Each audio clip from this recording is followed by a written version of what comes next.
need space, whether we want to believe it or not. As a human body, you need space. The number one attack that the technocrats have on our being is the attack on our privacy. They're trying to get rid of the private world. All the trends are to get rid of privacy. And I think it is when you actually get to truly feel alone, there's something about your own internal self-expression that becomes more authentic. And guess what? The more authentic you are, the more attractive you are to your mate. But when you don't get to feel that aloneness, then you don't touch that deep internal authenticity. And then that authenticity doesn't transfer in the relational way. You're listening to Natural AF, the podcast exposing suppressed truths about health, reality, and human potential. I'm your host, Isaac. I'm the founder of Natural Art Form, and I'm joined by my wife and co-host, Alexa, a Site K facilitator and human design coach. Together, we explore a wide range of topics that encourage others to be bold and embody who they truly are, while staying grounded in our lives, relationships, and deepest purpose. We bring some pretty unconventional perspectives and solutions to the table, so if you're ready to challenge the status quo and have a few laughs along the way, you're in the right place. Thanks for joining us. Let's get Natural AF. All right, well, welcome back to Natural AF, everybody. We got the legendary Topher Gardner here. Christopher Gardner, welcome to the show. It's been a while since I've last seen you at Bearfest. I think it was the last time. Yes, it has been a while. It's good to be here with you both. Oh, so excited to have you on. We were just mentioning that we tried, probably about a year or so ago, and it didn't happen, and then we both kind of forgot about it. And it was great because you were on Alex Zech's podcast recently, so it was I actually listened to that one, and because I've listened to so many different interviews that you've done with different people, and I've heard you speak on so many different things. So we know that this conversation really could go anywhere. But yeah, we really want to introduce you to our audience. For anyone that doesn't know you already, can you share a bit about, you've had quite a vast life experience, I would say. Like, can you share a bit about your sort of journey about, like growing up and some of the things that different experiences that you've had throughout life and sort of what's gotten you to where you are today? Sure. I'm originally from South Florida, from Fort Lauderdale, Florida. I was born and raised there to about age 18. I got into athletics at a pretty young age, and I was able to get a scholarship to go to school. So I went to Michigan State University. I was a 4-year letterman there. Did well enough to get scouted and went to the NFL for a year, and then played in the Arena Football League for 2 years and the USFL for 1 year. So I kind of got some pro sports experience, but in that world, I was more into my healing journey, if that makes any sense. Like, what made me so good of being an athlete was the fact that I had to hit something as hard as I could 150 times a day. And that was because my childhood, I had lots of things that would, cause, people would call it trauma or whatever.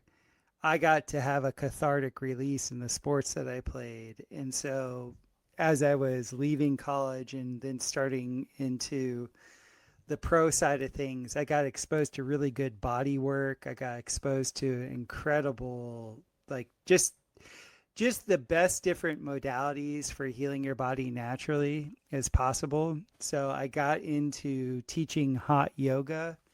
After my football career was done, I taught yoga for 10 years, and that kind of took me into the new age world, which was really fun for me because it kind of had me break away from a lot of the conditioning I was exposed to as a child. My parent, it was necessary. Let's just say that. And I had it. Were your parents religious? No, they were very Protestant. Right. And what I mean by that, it was like, Christmas and Easter, we'd go to church, but they were Protestant know-it-alls, which kind of made me resistant. But I had a saved experience in college. Like I devoted my life to Jesus Christ, and I had the full, presence of the Holy Spirit. But the problem with that was the church I was a part of was kind of posing.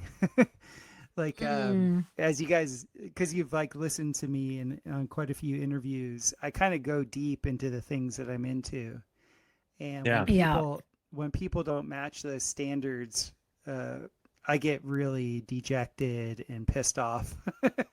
I could be, especially back then, I could be really critical. So my pastor asked me to leave my church because I was asking questions he couldn't answer, yada, yada. So, of course, I went to the Far East and taught yoga and learned Vedanta Advaita. Like, I'm just that type of personality. Just real quick, what's Vedanta Vita? Because I've heard you mention something like that.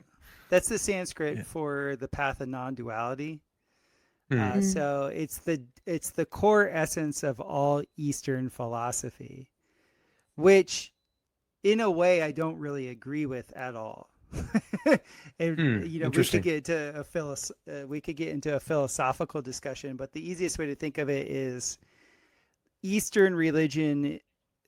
The core of most Eastern thought is so that you dissolve and you become like a nondescript entity within they call it the impersonal, like impersonal, the impersonal, being. And I got to live that life for, I'd say a good 15 years until I fully saw its folly. And I got to live in countries where that was like the core essence of what they taught, and those countries were horrible. And so on every, like, they were horrible in the sense that people were very dehumanized. I just saw everywhere where that was a core principle, to the white North American wealthy person. It was like this fun thing to explore, but when you actually saw it in practice over generations and generations and generations, it was just like a very weird extension of communism. So I didn't agree with it, and I got back to my Christian roots about in my late 30s, mainly because I was having a bunch of supernatural experiences and where I was living in Costa Rica, and I was mainly having a bunch of supernatural experiences because I had delved so deeply into the Eastern thought perspective. In a very weird way, I had become a channel. I had become all these things that kind of dissolved a lot of the boundaries, a lot of the natural, physical, and spiritual boundaries that a person is supposed to have. And so on my venturing back into the more Western mind, I found Christianity again, mainly through Michael Heiser. And I had been reading, I got gifted one of his books, and I read it, and it blew my mind because he was answering all the questions that my pastor couldn't answer back when I was in college. And he kind of gave the supernatural imprint to Christianity that I had lived in my life, but no church would ever talk about, at least no church that I was a part of. And so I got really excited about that. And then in my own personal practice of doing body work and working on people, and then I eventually got into building for other people professionally, I ended up encountering so many times, like I had a bunch of experiences where I needed the protection of Jesus Christ. I needed the protection of the Holy Spirit, and it came through like in spades. And to me, because I'm somewhat of a scientific mind, I was like, how can this work? Because I wouldn't say I'm a Bible thumper. I'm not like some, faith-based. I've only considered this. Like, I've actually considered a lot, but yet I use this word because there is no atheist in a foxhole, and I was in a foxhole a couple times, and I was just like, I just went to a default, like I went to that, and it like worked amazingly. And I was like, there has to be something to this. So that kind of sponsored my curiosity of going deeper and deeper into alternative history, because when you look at like calendrics and things like that, like how calendar systems are based, then you get into how history was rewritten, how we're not in the time that they say we are. You get into all the things, and then like my studies in construction of building with domes and geopolymers and things like that, it just paints this picture that, you know, I know you asked me about me, but and I'm getting into this like much bigger cosmological thing, but the what I was really finding out in my journey was like, okay, so many of the things I had instincts about as a child were true. I was being convinced that I was either stupid or I was anti-systemic, so I needed to quell that curiosity. And then I've come to find most everything that I knew instinctually and everything that I was interested in at a very deep level has turned out to be this whole other thing, 180 degrees from what the mainstream has taught. So the best way I could describe who I am is just somebody that is earnestly trying to find the truth of what's going on, and not just find it philosophically, but like actually apply, like it's an applied science type of thing. Because I do build with these things. I do have companies that like make products that are based on the true principles that I've found in this journey for truth. Sounds awesome. Sounds like you're exactly the right kind of guy to have on the show. Oh, totally. When I first started this, it was after my own short, like, well, the initiation part of my, like some deeper healing. But I did this epic breathwork session, first time ever, with Eric Casano out in California at the Music and Sky Festival, and had a profound experience and had this inspiration for like the podcast, but also I was starting my business at the time. But the big thing was I was like, this is so, I'm from Wyoming, grew up on a farm, riding horses, shooting guns, joined the military, jumped out of planes, like just lived hard, worked in the oil field, taught myself construction, you know, renovated a house, did all this stuff. And then I'm in California, which is not anybody, like most people you ask in Wyoming, if they grew up there, they're like, California, like where all the gays are, like, is that right? Like they're not going there to do breath work. Right. And I show up and I'm doing this and I'm like, this is actually really useful. And the stuff about the body work, I got into doing that on me. Eurasimos, I don't know if you know Eurasimos. Yeah. From, yeah. So he did his magic stuff, man. It was intense for like 5 days. And all that stuff about like Carl Jung and the subconscious, bringing it conscious so you don't repeat cycles, and like really, really got into that. And I was like, I want to find a way to bring this information, useful parts of it, if possible. I don't know if people like me are listening to this show, but to like former like blue collar guys or military or people that have a lot of energy, who are, especially with the military, are exploited for their loyalty and their focus, and they're willing to do the hard shit, and give them back some of their power and focus it on developing themselves and creating beauty in the world. So yeah. And your path, I think, speaks to how that, because same thing, like you're, you know, doing football, doing sports, like jock, and then deep into the spiritual stuff and found tangible stuff to actually do and use and practice and put out in the world. So, well, and just listening to you, Topher, like, I'm just like, love it. Like, this is why we love you, because, and I think so many people listening can relate to some part of your journey, because I think anyone that's on this path has found that. Like, I can certainly relate to when you said like you found like, you know, where you are now and like throughout your journey, like where you found that things that you intuitively felt as a child, you found them to be true. I've had that same experience where like I remember in school learning about the globe model and thinking, that just doesn't sound right. Like, I'm not claiming to know the shape of the earth, but it doesn't feel right. It never felt right to me. And I couldn't. Now, mind you, I was like, I became someone who, like, I remember just like maybe 5 or 6 years ago arguing with my friend going, the earth's not flat. There aren't aliens and like all this stuff. But like, and now I'm just like, oh, I don't know. Like, how can I even claim to know that? You don't know. You don't. What was that word you said? You don't know? Sorry, Nar. I had to do that. I had to do You that. had to, yeah. It's all Yes. right. You get one. You get one for the whole episode, Okay. Topher. Perfect. But yeah, but I think that's what it is. I think this journey really is all about coming back to ourselves, and it's all about shedding all of the conditioning that we've received through, childhood, through our families, through the schooling system, through society, like all of these things that get attached to us that aren't us. And, I love that you've had that experience going deep into sort of the new age spirituality thing.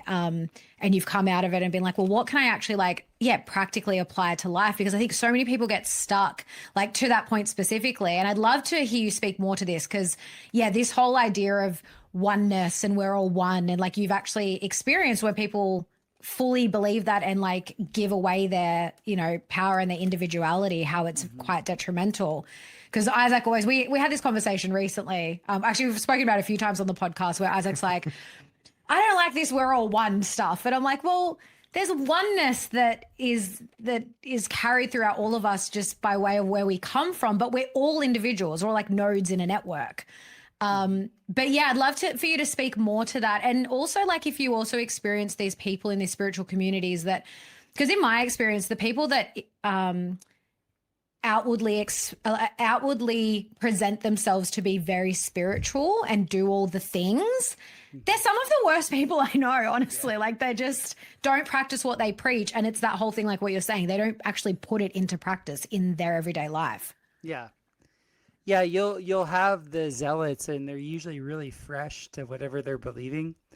So they have that, Victor Schauberger would say they have the adolescent phase of being like with this hyper energy, but that hyper energy can be very destructive. And I was that. I have to admit, like I was a zealot for Vedanta Advaita when I was in my mid 20s. But I learned just through observance that what occurs in that, like when you're trying to dissolve the ego or you're trying to get into the big self and not the little self, however, whatever terminology you're using, you're essentially breaking boundaries. You're dissolving boundaries. And what I saw was a very destructive element, whether it was the culture that I was in, whether it was the new age, circuit that I saw very, very intensely for 10 years, or whether it was living in an area that was mainly Hindu in southern India. When you don't have boundaries, things go bad fast. And there's no real defense mechanisms. And so it was really kind of odd. I was still somewhat in the Vedanta Advaita world when I moved to Costa Rica. Like we were going to build an ashram down there. And then it dissolved like within 6 months. Like so many things happened. The guru had a complete and utter psychotic break. And wow. It was horrible. And what occurred for me was I saw the complete A to Z movement from somebody that had complete distinction and boundaries to somebody that had no boundaries and essentially went schizophrenic. And not the good schizophrenic, not like this, not the schizophrenic that's like going to help you, like a schizophrenic that was, he admitted like he was totally run by demons. And I got to watch the entire process as an observer. Wow.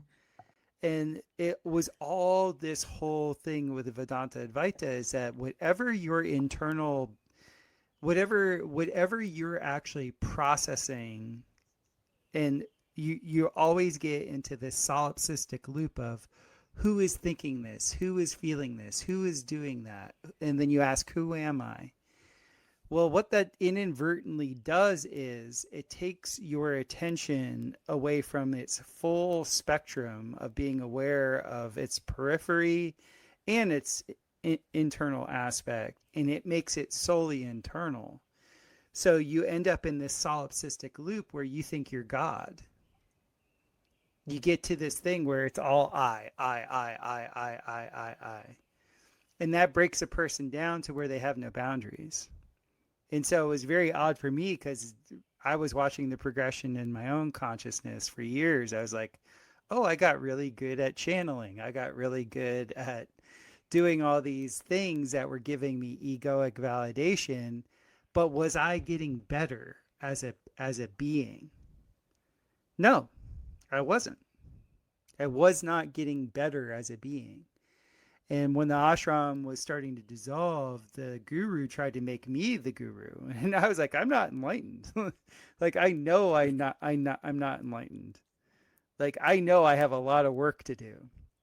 And so I the ashram started to dissolve as soon as I got to Costa Rica. And then one of my massage clients saw some of my drawings that I had done for a dome home for my wife and I.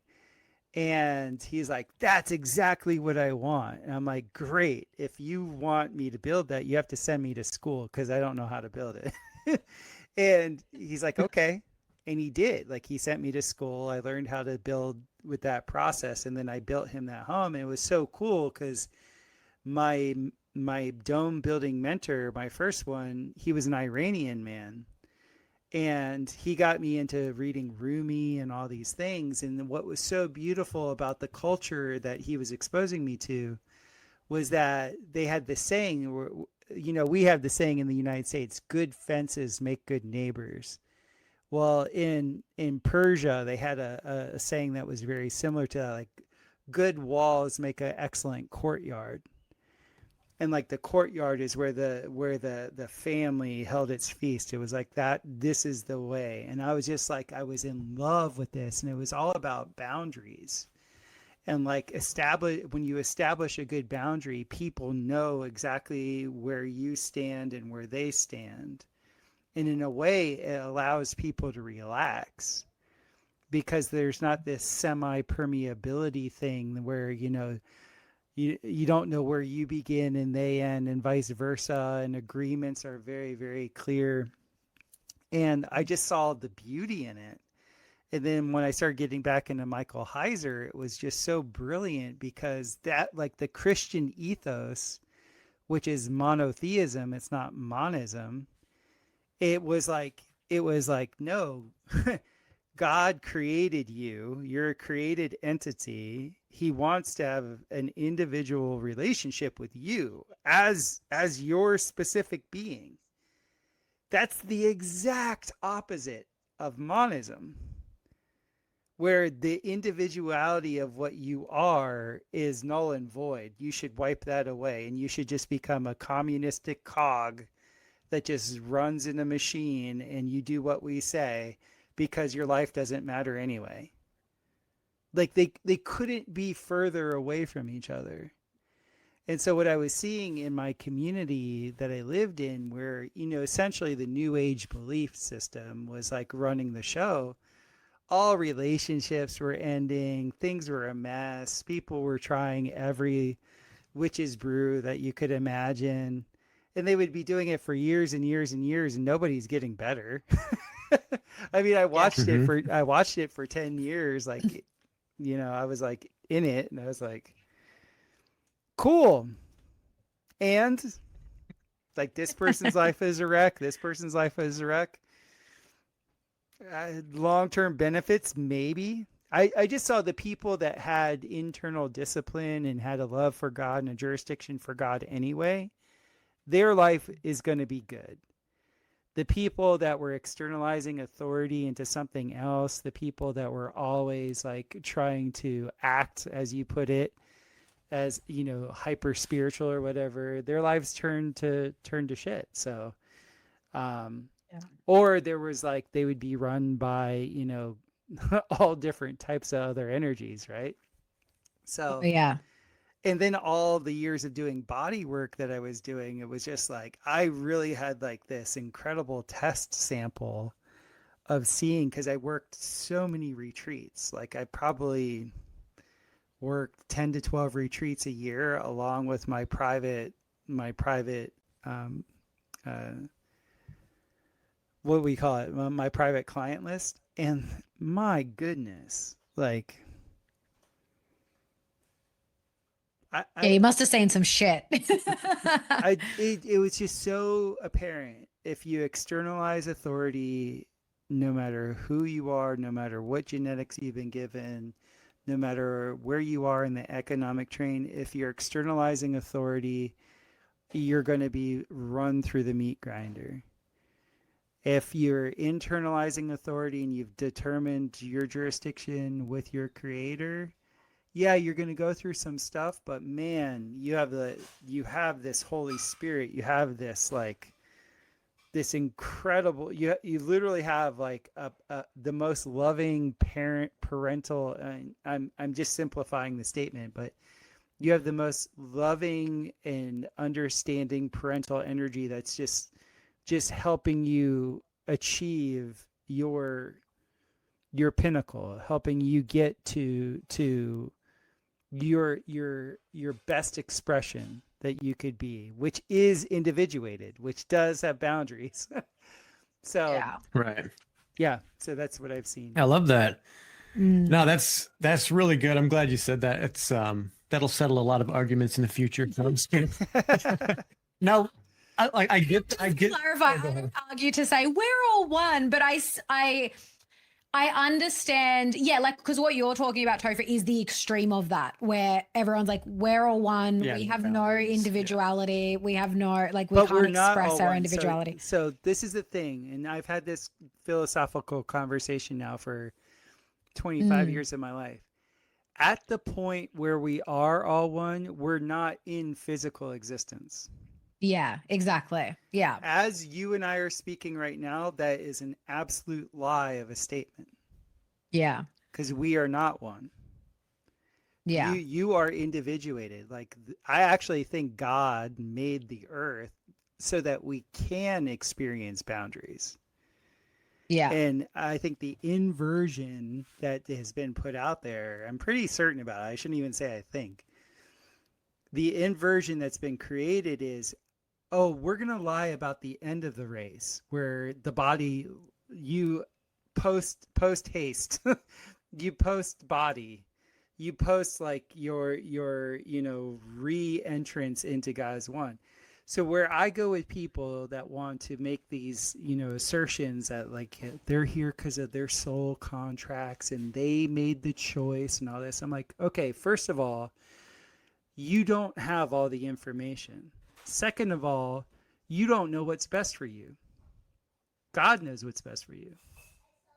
There's none of us that know what's best for us. We think we know what's best for us. But if we're absolutely honest, to the one of us, surprises rule our life.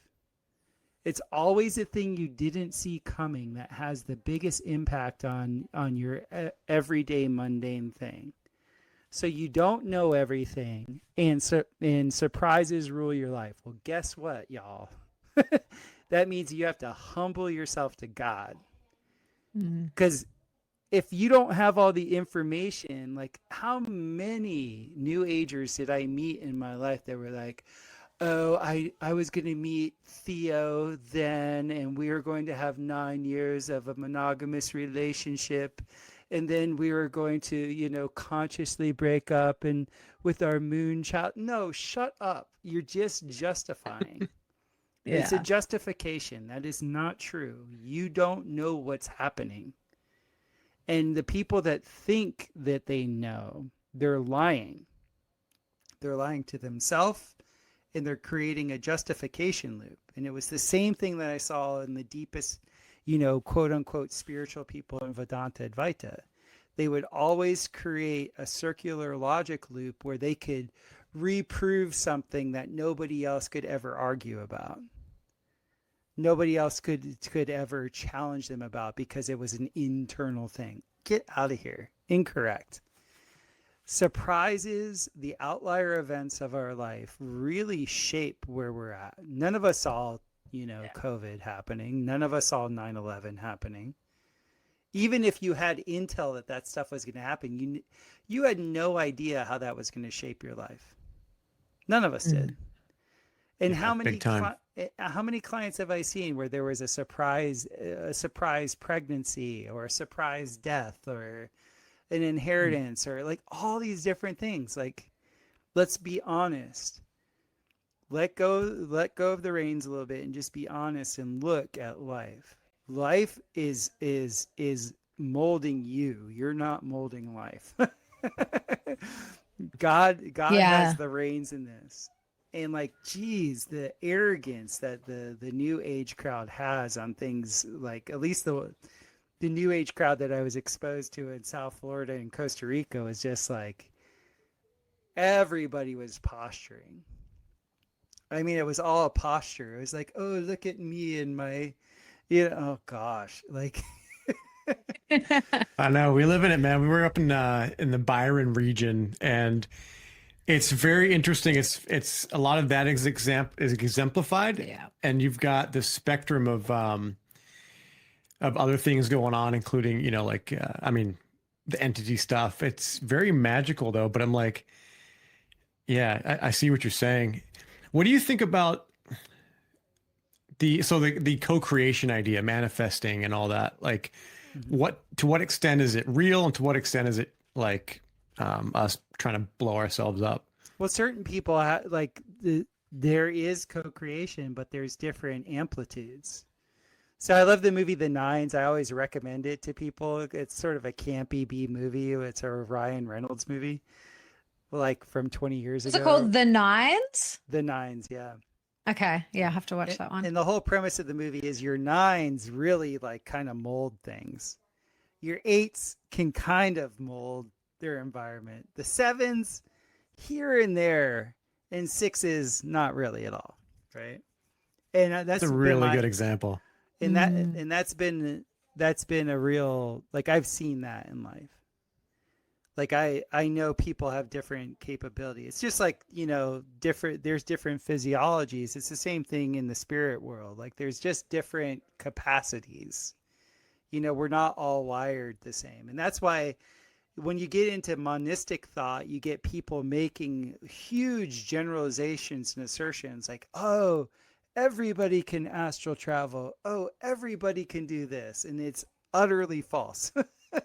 We are all so unique and specific. That's why I got into astrology, like real astrology, not mundane astrology, not tropical astrology, but like the real thing. Because when you see the specificity of things,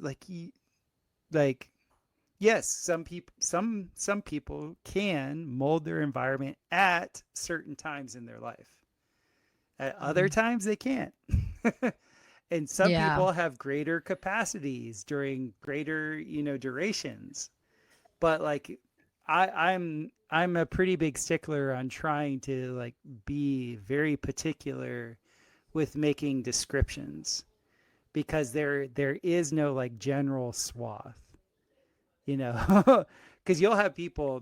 I've known a lot of people in my life now for over 30 years, and they'll have runs in their life where they really have that quote unquote capacity to co-create or manifest. And then they lose it. They lose their mojo. And inevitably you look at their astrology and it's like, oh, well, this particular transit now is out of your life. And now you can't do that. Now it's time. I can definitely relate to that. Yeah. Yeah. And it's just like our physiology. Like you'll have our physiological cycles are the same way, For 25 years of your life, you can run 5 miles and not die. And then after that, you can't. Like we go through cycles. And so it's one of those things. And any creative person will tell you that. Any person that is, kind of tapped into like extra information, they'll tell you sometimes it's there and sometimes it's not. So, yeah, I can definitely relate to that because, and I love what you said too about this concept of, like the surprise of life, like like the wonder of life and the way that God works. And I spent a lot of my life being very in control of everything. and I had expectations on everything, and this is how it's going to be, and I'm going to make it this way and whatever. And it was horrible. Like, I shared a story about this on the podcast recently, and it was like one of the worst holidays I ever had, because I was like, no, I'm going. I was getting every sign from the universe saying like, don't go on this trip. And I was like, no, I'm going. And it was like the worst trip ever.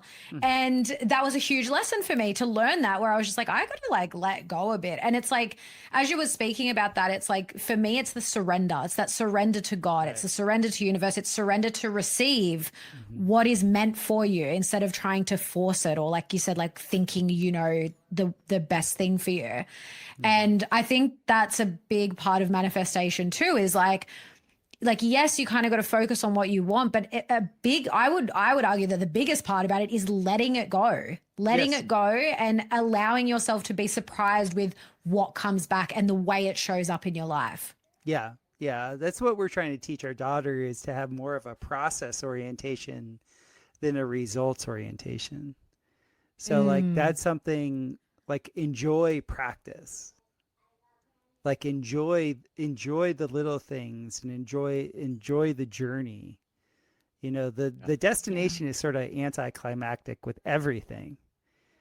Like, what, and I point that out to so many of my clients, is just like, yeah, everything I've strategized for, I have to admit, I've gotten. And it's kind of gay. It's kind of like, oh, so what?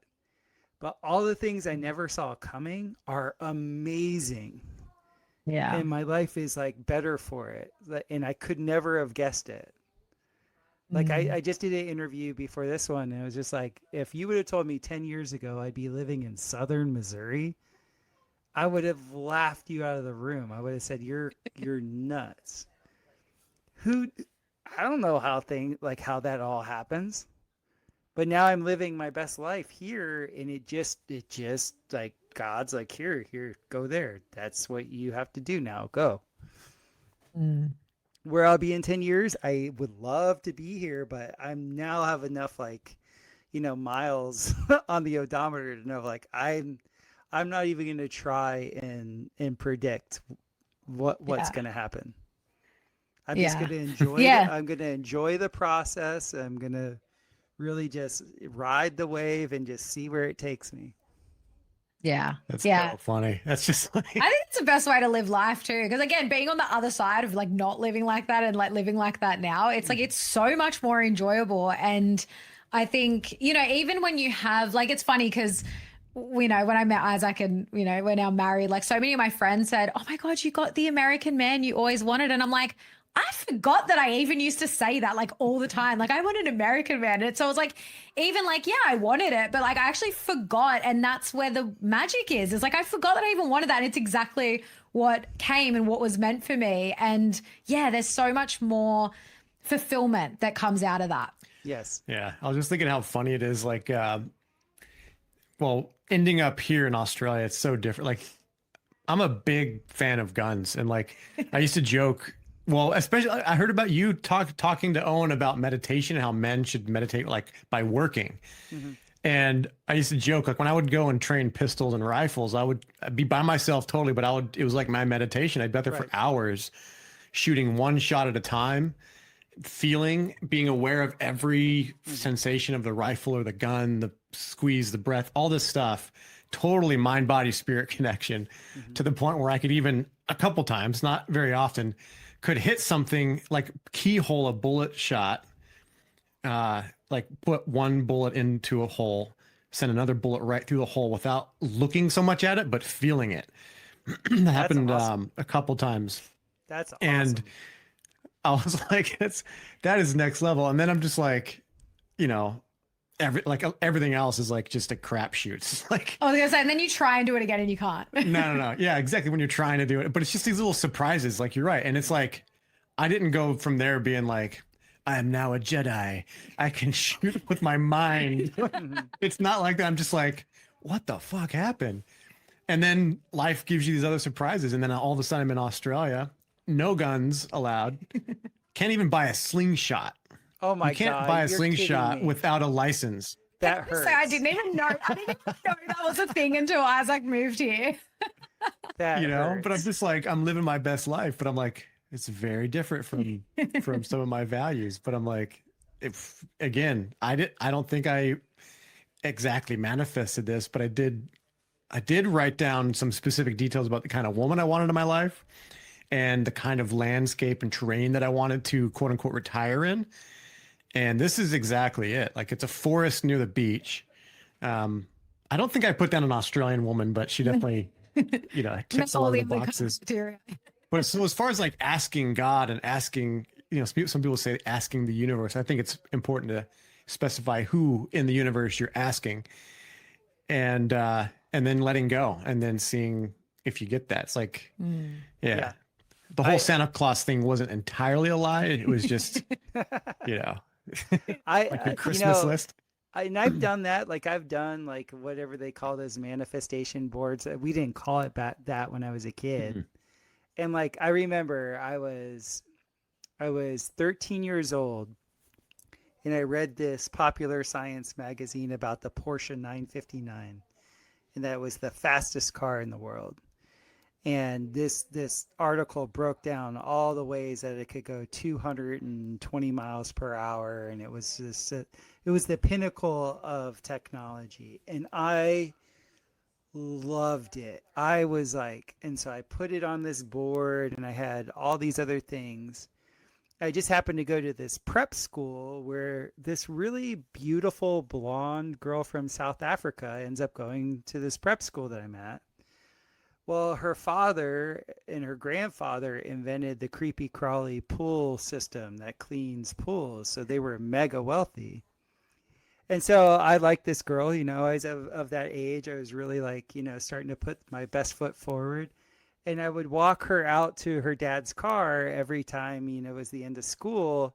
And he just always happened to have these really killer cars. He'd pull up in like, the newest Mercedes or the newest Alfa Romeo and stuff like that.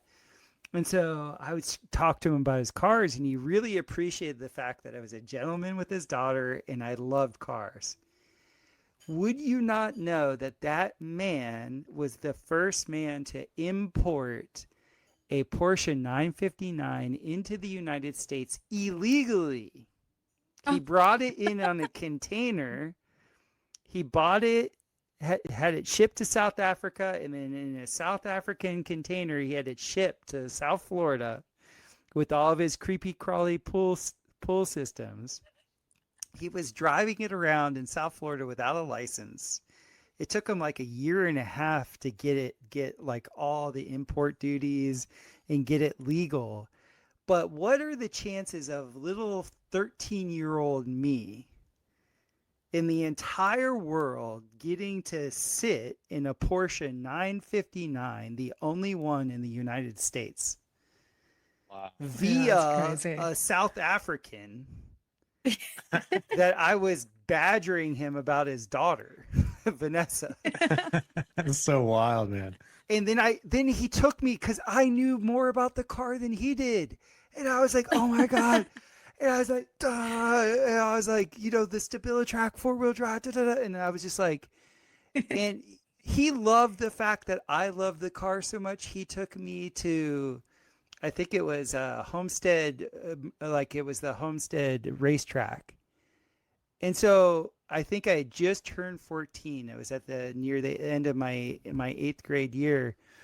And he took me I got to go 180 miles per hour in a Porsche 959 as a 14-year-old. That's awesome. Well, it's because I really believe this is like God gave me all my joy for engineering. God's the one that like gave me the attributes that I have. If you're really going to be analytical about it, I didn't choose to be like a 5'9" white guy in South Florida. I didn't choose like these things were occurring. I was exposed to what I was exposed to. I had some genetic predispositions. I had a lot of epigenetic conditioning. And like, it's like, here you go. And so like but what was sincere was how much love I felt for that car, which made me resonant with it. And that is something I know is like it's just like a tuning fork. If you tune into the essence of something and you are like totally from an energetic perspective in tune and resonant with it, given any period of time, you have to, the two will come together. That's just the way this hologram works. And so loved the 959.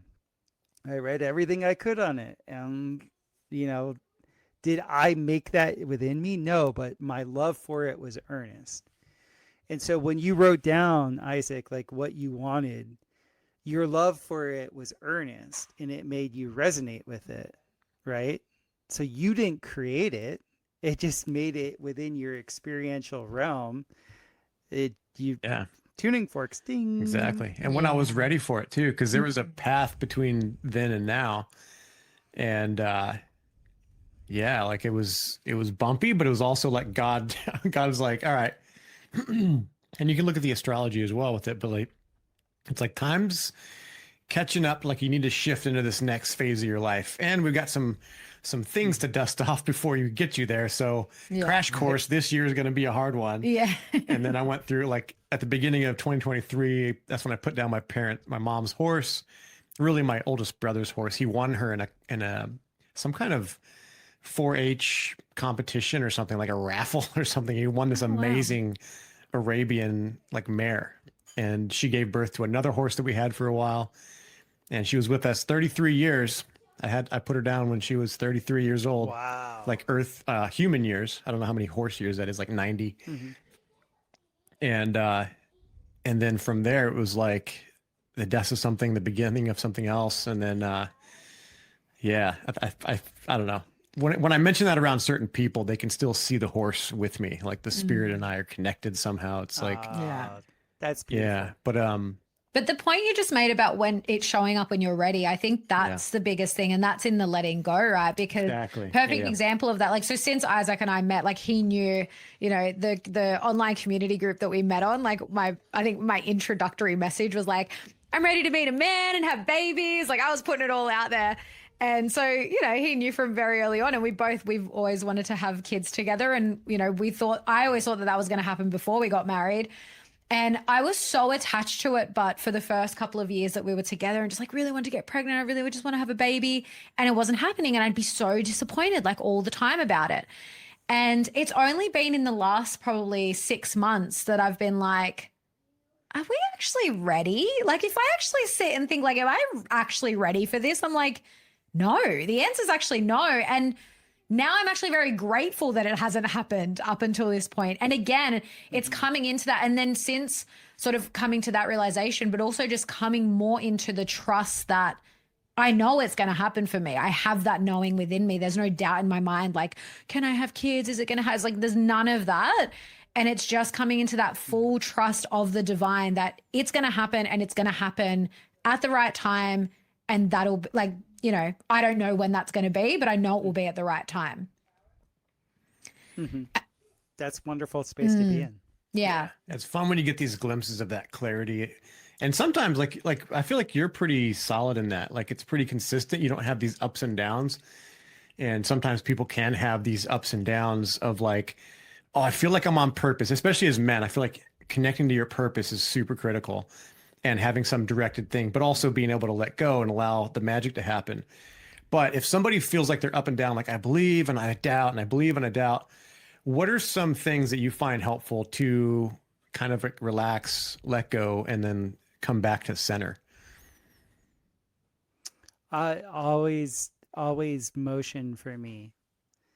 So much of my mental instability when it does show up is just from excess mind energy. So I find exercising, like getting out in the yard, getting in nature. My particular astrology is such that like when I get into nature, if I spend any time in nature, I get charged up and clear-headed. So I'm trying to be outside as much as possible, even in wintertime here. When it gets cold, I still find myself, venturing outside and wanting to be in that So that's just me personally. I know everybody has different things, but usually if I'm overrun and preoccupied, I know it's because I haven't exhausted my physical self. I have so many irons in the fire that it's very essential that I take the time to actually work my body enough where my mind isn't overactive. Yeah, I find that too. I have very strong mental energy. Also, that shows up in my astrology a lot. And yeah, I Yes. find that too. It's so important. I don't think it's pretty universal across most people. Like, it's so important that we do move our bodies. We're designed, our bodies are designed to move. And I think when we become too sedentary, too up in the mind, all of that stuff, it can kind of lead to a lot of we just come out of balance. But there's actually so many places I want to go from here. But just to that point, because Isaac brought up, for men, because we've actually got an episode coming up on this, and I was like, I'd really love to get Topher's perspective on this. So we were talking about, for Isaac, being very masculine man, he's like, I need, like, he kind of needs, like, how would you explain, like, this drive that when things get really hard, where you're just like, that's the fire I need to, like, get me going and, like, and I'm the total opposite. I'm like, and again, I feel like it's more of that feminine energy where for me I feel like, achieve or work towards the things that I want, I don't thrive on that pressure of things being, like, way too hard. Do you know what I mean? And so, yeah. For me, it's like that joke where it's like you're lifting heavy weights, and inside your mind, it's like, if I don't lift this, my family will all die. It's like, that's enough motivation. Yes. There we go. Yeah, and I'm like the total opposite. Yes. So I'd love to get your perspective on this, because obviously you work with polarity therapy. Like, yeah, how do you say that play out differently in men and women in the way they work towards things? Well, we are different species. Oh, that explains a lot. Like we really are. Yeah. Like, I mean, I know we're like human, but we're different species, because in polarity therapy, like you're saying, you feel okay when things are the path is a little bit easier. And that's because you're constantly in receivership. As the negative pole, especially as a woman that wants to have a family and wants to reproduce, your energetic body is taking in the environment and it's bringing it in. So you have to be much more selective of where you're going to give your energy, because you're like a sea sponge right now. And whatever water the sea sponge goes in, that's what they are, right? And that is the negative polarity. We call it of the estrogen bloom woman, the woman that wants children, that wants to expand, in that way. So you're always receiving. So it's actually very intelligent. It's your body's intelligence that is informing your mind. No. Nothing too hard. The man on the other side is the champion. You're like the damsel in distress. You're like the wife that needs to, like, house the child. And then you have the champion on the other side that's like, I will kill the dragon. I will do this. I will do that. Because in that it's the full expression of everything that is the positive polarity, which is the protector, the provider. I will go and, trample all my enemies. Like, that is the positive polarity, because it's pushing out. It's creating a big enough boundary around you so you're protected and safe. Does that make sense? Yeah, totally. That's the difference. But that's the difference between the positive and the negative polarity. That's why I'm very big into, like, couples not spending that much time with each other. Like, you always had the honeymoon phase and the getting to know you phase and stuff like that. But, like, contact during the day should be few and far between, because that polarity, because we are different species, you want to maintain that polarity, because if there's that polarity, then there's the attraction. It's just like You know, what we've all learned with magnets and batteries is just like, you can't always have they neutralize each other if they're always touching. You see what I'm saying? So you create, you know, a little distance, and the heart does grow fonder. It does keep, in a way, it's just keeping that polarity charged. I've seen it like so many throughout the years of working on couples that work together all day, and they're always around each other and all of that. The polarity between the two beings, especially during the reproductive, you know, phase of relationship, I don't think it's the way I don't think it's the healthiest way of doing things. Well, we've experienced that because we work together, we do the podcast together, we do a lot together. And yeah, I think when we were doing, and we live in quite a small little home as well. So I think, yeah, we went through this phase where like, yeah, things weren't great. And I think, look, just from a very generalist, like even just like anyone, even like males or like anyone being around anyone for too long, it's just like you're going to start grating on each other. But when a man's so like it's zeta potential. When men are around men, they, because of the same polarity, they'll push against each other. Yeah, right. When you have man and woman around each other, your physiology is always trying to come to neutral. Yeah, right. So girls hanging out with other girls, solidarity, great. You all are going to keep that negative potential. Men around men, great. Solidarity, zeta potential. Men and women coming together, it's great, but it should be in like these little increments. Yeah. Yeah. Yeah, I can see it. With men, they'll become a bit more passive. They're not out like, you know, checking the perimeter, keeping an eye on stuff, fixing stuff before it needs to be, before the roof rots off. You know, they're out there fixing it, painting it, whatever. Yeah. But if they're just in the house too much, you know, where it's comfortable and safe and all that, we can kind of just become lackadaisical and sloppy. Yeah, well, and I'm just talking just on a personality level though, because even like, yeah, my girlfriends and stuff love girl time, but like if I'm with the same person all the time, I'm just gonna get sick of them. But like I found that with I found that with us, like when we actually noticed that, like we're, you know, obviously we work together, we do so many things together, we had to create more separation where Isaac will do the gym for a couple of hours, or he'll just go out and do yard work, and like we definitely get along better. Like things are much better between us when we actually do make time to go and do things on our own or with other people. And also why I find this super interesting, Topher, is because so I work with human design, and that's something that comes up. And really like the first time I was really ever sort of, you know, like kind of recommended to like sleep in a separate bed to my partner, because I'm a projector and Isaac's a manifesting generator. And so they say for non-sacral beings, but especially for sucking him dry, sucking him dry. Yeah, like, yeah, especially because like projectors' auras are so absorbing. It's very beneficial for them to sleep alone, to sort of just be in their own energy. But they say with any type in human design, so this is from, now we're talking like an energetic sort of the aura, the energy of our aura, like from that perspective, even sleeping alone can just be really beneficial to just be in your own energy in that time of like rest and digest and being in your, you know, in your repair sort of mode. Yeah, it's I taught because I was dealing with so many relationships and things like that, and still do. Like I've seen so many, this is what like with how we started, like where the rubber meets the road with me. So like I taught human design.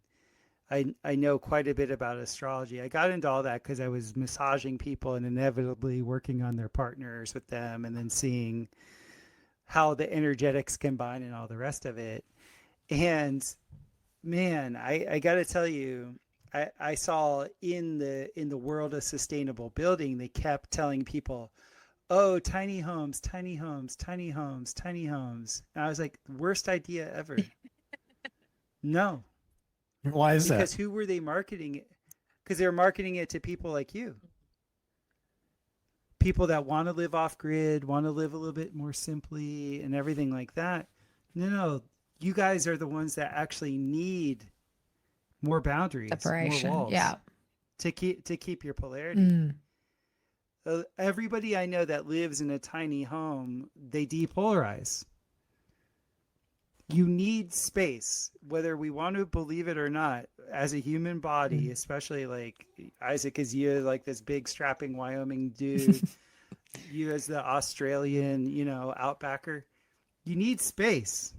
You need to and you need to not see somebody, and you need to not hear them. And where you can feel privacy, because the number one attack that the technocrats have on our being is the attack on our privacy. They're trying to get rid of the private world. And I've been aware of this for like 20 years now. In part, and I don't know exactly what it is about privacy. I haven't figured it out. But all the trends are to get rid of privacy. And I think it is when you actually get to truly feel alone, there's something about your own internal self-expression that becomes more authentic. And guess what? The more authentic you are, the more attractive you are to your mate. But when you don't get to feel that aloneness, then you don't touch that deep internal authenticity. And then that authenticity doesn't transfer in the relational way. And guess what? In relationships, flirting is important. Yeah. Like all the little things that occur when you like haven't seen the person and all this other stuff, or even having a space that's just your own space. My wife has spaces that I will never enter. And I learned this by mistakes. I used to be the dude that lived in a 400 square foot shed where 150 square feet of that was an outside porch. Like I literally only had 250 square feet inside of a living space with a mate. It lasted 4 years. Yeah. Because there was no privacy. None. And I've seen it over and over. I even have friends here in Missouri that they live in very confined spaces. And I'm like, build something else. We don't have the money. Find it. Yeah. Like big time. Come up with a solution. Because guess what? If you're determined and you're earnest and you do that, you're the tuning fork and boom, it will come. One way or another, it will happen. Yeah. But if you're living under the delusion of somebody else's idea for you, oh, tiny homes are great. They're more ecological. Oh, we can do it. We're so in love. Wrong. Yeah. Yeah, I agree. Buy two of them. Yeah, because we live we're not in a tiny home per se, but we're in a very small home. And I see people buying tiny homes and I'm like, I would never live in one of those. Like I would never live in anything smaller than this, which usually they are. As you're talking, I'm just like looking around the room. I'm like, fuck. You can't see it from here, but our bed's like right I want to there. be specific. I want to be specific, though. It's with people that are within the reproductive window. Retirees, people that are empty nesters, it's a totally different thing. It's a totally different energetic body. You're in your third epic. First and second epic, no. You need space. You're in expansion mode. In the expansion mode, expand. It's okay to want square footage. Yeah. Now, I'm not saying be like a dick that buys this massive house and doesn't use half the rooms in it. I'm saying you guys want a family. You're probably talking to lots of people that are young families or wanting to grow families and things like that. Don't fall for this delusional thing about tiny homes. Yeah. It's a lie. And by the way, they're not more ecologically responsible. Yeah. They're just not. So people can let go of that delusion too. Yeah. Well, I think a few things I want to go with that, but like even just with actually, and another amazing episode, I'd love to reach out to her to speak to her directly because Alex Zek had someone on, this was months ago now, on Feng Shui and just like the energetics of your living space and things like that. And just even that, like my biggest thing is because we're kind of like in a studio style living with kind of separate rooms, but the only door we have in the house that separates any rooms is the door to the bathroom. And for me, the biggest issue I have is like my workspace is right next to the living space, which is right next to the bedroom, like the bed where we sleep. And it's like even just that separation from the different things you do in the day is so important. Like that's my biggest thing. I'm like, I need an office with a door so that when I leave the office and close the door, I'm done for the day. Like I'm not working, because what I find now is I'll just work around the clock. Like especially when you have your own businesses, like you'll just work all the time if you don't create that separation or create those boundaries, as you say. Absolutely. Yeah, I'm so glad that you noticed that, because that's part of my work life too, is, talking to people and designing homes for them and designing spaces and really getting into the nitty-gritty of what their life is and what they're trying to accomplish and things like that, because, I'm a full bespoke designer, right? And so it's like there's so many of those considerations. And a lot of times I'm making the recommendation to really separate the workspace from the recreational space.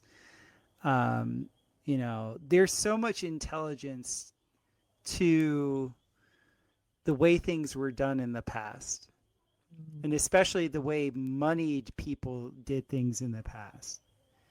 And what I mean by that is you look at these homes from, let's just say, the turn of the 20th century, where people had a decent amount of income. Every room had a door. Like literally every room had a door. Hallways had sliding doors. Like, the cabinetry, everything was closing and out of sight. Like there were so many of these things that I understand marketing and like trying to sell new trends so you can sell new stuff and all the rest of it. But then I had this friend that was building in Florida, and I hadn't been exposed to like HGTV or any of these channels, like 15 or 16 years ago. And then I was watching like this channel, and it's just like, why are you renovating your kitchen? Your kitchen is like brand new. And it's because she's watching HGTV, and she's like, oh, well, we should tear down this wall and we should put this up. And she spent like $120,000 for something that was, it was a little bit better, but it wasn't necessary. And I was like, oh, they're just doing this from a marketing perspective. But what did it do? Everything is an open floor plan and everything is this. Horrible idea. Now, anytime the grandkids come over, you can't have 1 second of peace or whatever. Yeah. No, the way that's why I constantly tell my audience, I'm like, we're not evolving. Things were better. It's like the money back in the day would build a 100-room structure. They weren't building a 10-room structure. They were building these big lavish buildings because it was like, no, this is this space, this is this space, this is this space. And that's actually much healthier, because we were talking about boundaries before. It was like when there's good fences make good neighbors. It's like, oh, I'm only going into the music room when I'm doing music. I'm only going into the dining room to dine. There's an intelligence to that. Yeah. Now, I understand the economics of our day and things like that make that a little bit more challenging. And I'm not saying that everybody should live that way. I'm just saying, like, don't believe the hype with the marketing stuff. They would have us all live in sardine cans if the powers that be got their druthers. And you can look at the cultures that truly bought into that. They're disappearing. Like, the Japanese people would be gone in 2 generations, maybe 3. Yeah, they have the lowest rates of procreation, right, in the world. Is that right? It's because they're all depolarized, and the men are totally into anime, So you put people in these little 100 square foot, 150 square foot spaces, because of, economic pressures or whatever, and like everybody depolarizes. It's just like, that's not the way. That is not the way. So I have a question expanding from that, like solutions oriented. And I know you build these amazing domes, and you're doing stuff with electricity and energy, even like putting a metal shape into the structure and grounding it and having, potential energy from the ether coming into it. Is there a way to use that and have a separate space and create something that actually like amplifies your uniqueness as a man in one separate living space, and then do something similar but the opposite polar for the wife? The first thing you do, Isaac, is you go and pee in all four corners. Just kidding. You got to get that musk build up. It all depends on the person, where you are, like where your location is, what your astrocartography is. Like when you really get into Vastu and you get into Feng Shui, there's lots of things that your own like personal signature relative to the signature of your mate, like how things should be positioned. Cool. It gets very specific. Yeah. To answer you, I can't give you specifics because I don't know you guys well enough.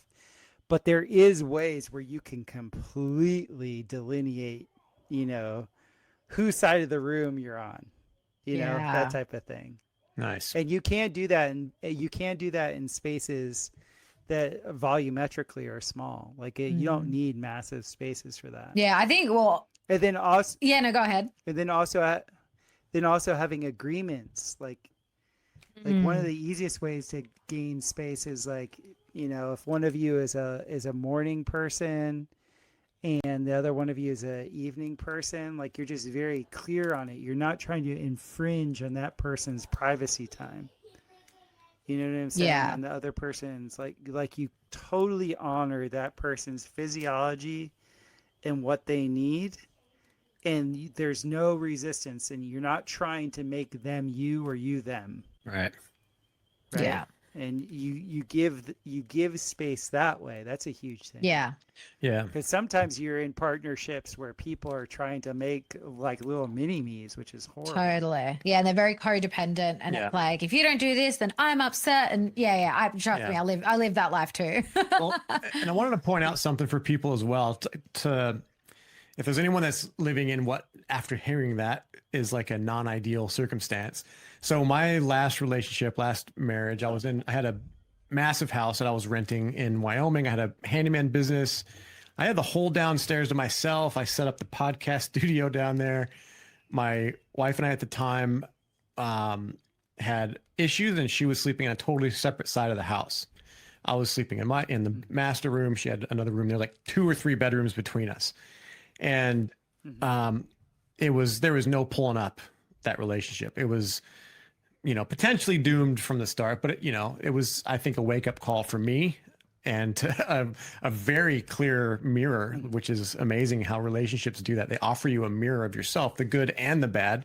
And I got to see all my bad like amplified and like was like aghast at like how mean I could be, and how like, how that bitterness back and forth just grew and caused me to shift. Now, after facing that and doing the work and like continuing it, I'm in a very different situation, much, much healthier relationship in very close quarters in the non-ideal quote unquote space. So it really depends on like the people who's involved, if you're actually open to owning your shit and not projecting it on the other person, and making the most of it. And then from there, obviously we're open to, modifying our living so that we can make a good thing even better. Yeah. And I was just to that point, like just finding solutions and seeing what works and what doesn't work. Like you said, Topher, like having agreements. And like I mentioned earlier, like, we found that, we were doing too much together. And I actually said to Isaac, and again, in knowing my projector type, I was like, babe, I really need some more alone time. Like, you need to get out of the house a bit more. Because I can too. I love when she says that though. I'm like, yes, I'm going to Villiers. I'm going to go build a dome or something. Takes up with the guys, or he goes to the gym and he does the things. And like, I'll go out and do things too, but I don't know, again, maybe, and you're right, Topher, like I forget that I am in this nesting phase, and I really love, and I am just a homebody anyway. So I really love being in my home and in my space, and like, Yeah, I kind of feel I'm like sometimes I'm like, you need to go and do stuff because like I'll do stuff, but that's not alone time to me. That's like I'm out doing things. And so it's just The Costa Ricans taught me that so perfectly, because in their culture, especially in the campesino culture of Costa Rica, the women did not, like, if the sunlight was out, the man was not supposed to be in the house. I like that. And it did not matter what the weather was. It didn't matter what station in life they were, whether they were the jefe or the peon. It did not matter if there was sun outside. The woman's domain was the house, and the kids. You better be out slaying the dragons, making some money, chopping the fence line, butchering. You were outside as a man, and they did not waver. In fact, they looked down on any man that was inside during the day. And it was awesome because they were right. Yeah. Nice. Yeah. That's epic. They were totally right. Yeah. Yeah, and just and to that, yeah, and it's funny because they're just saying like this is Costa Rica. Like I think it is very much there's something with that ancestral memory or what, like, my mom's Middle Eastern and my dad's Eastern European. And I do have these just one of the things that Isaac, loves about our family is that we do have these very strong traditions and I guess like I don't want to use the word roles because it's not about like, oh, well, you're a woman and you're meant to do this and you're a man and you're meant to do this. It's just about what we feel very naturally drawn to, because in my family, that's all the women are like that. But we love being that way. We love, cooking and like nurturing and, being that. It's like, to me, that's being in that very feminine energy. And the men are also like that. Like they just love providing and like doing those things. And, I think that's kind of what we've lost too in this modern Western society as well. And all this women can do anything that men can do. And, just like shaking his head. Yeah. Or even like men and women need to work together and everything. It's like, I watched the first episode of Marshalls, and there's like women on this like high elite team and they recruit this Navy SEAL. I'm like, fuck off. You can see it. You can see it's rated horribly. Yeah, it sucks. Because people can feel the lie. Yeah, 100%. It's just like when, when President Trump got his little ear clipped and he was let into the Jewish priesthood during that assassination attempt. When that happened, what felt so off about it was he had 3 fat women as his bodyguards. It should be embarrassing for a president of America to have women bodyguards, not just like, oh, women can't do it. Like, obviously they can't. You put any of those women up against like you or me or Conor McGregor or somebody. No, it's not going to stand a chance. Yeah. I give this example all the time. Even though I was a really good field goal kicker, I was like an okay soccer player. In my high school soccer team, male soccer team, was like middle, like we were average. High school. Our girls soccer team at the same school was a state champion runner up. We played one little dust up with those girls that were the runner up to the state championship, and we waxed them like so hard. It was just like gross. It was like, we're different species. Yeah. Like we're just different species. It's not even close. There's not one heterosexual man I know that likes watching women basketball, because no matter how big they are, they're just slow. And it's just slow. It's just like, oh, great. All right. Like I, as a 50-year-old man, feel like if I exercise a little bit, I could go play and like beat them. Like, and I'm a 5'9" white guy. Like, we're different species. And and I love women. And I come from a line of women that are very highly educated. I believe in the mental capacity of women, but physiologically, women, your gift is you get to give life. Yeah. And also plan and organize things. We're the hunters that are out there that are trying to ensure that you have a safe enough space and you have enough food that you can do that. And that's just the way it is, folks. Yeah. You can pretend any other way. You could pretend it, but it's just pretend. Yeah. It's a pretend thing. Yeah, totally. And I'm like, obviously I'm of the generation that was, came up during, I was born early 90s. So it was all Spice Girls and girl power. And like, I was very, very conditioned into that, whatever they call it now, like the neo-feminist sort of, ideology. Fourth wave feminism. Yeah. Like this ideology. And yeah, it's just so interesting again to have experienced like being on both sides of the fence. And it's like, yeah, I like anyone can do anything that they set their mind to, right? As in like, I've got this goal, I want to do it. You put enough work or effort into it, you can achieve it. Like if you've got the fortitude to do it, like you can do it. But is that, again, going back to that, is that the right thing for you? Is it just because you think it is, it actually is? And, when I live that life of like, I'm a strong, independent woman, I can do anything. And like, had more of a career at one point and was very successful and like did all those things. When I compare that to how I live now and who I am now, I'm so much more satisfied. I'm so much more fulfilled.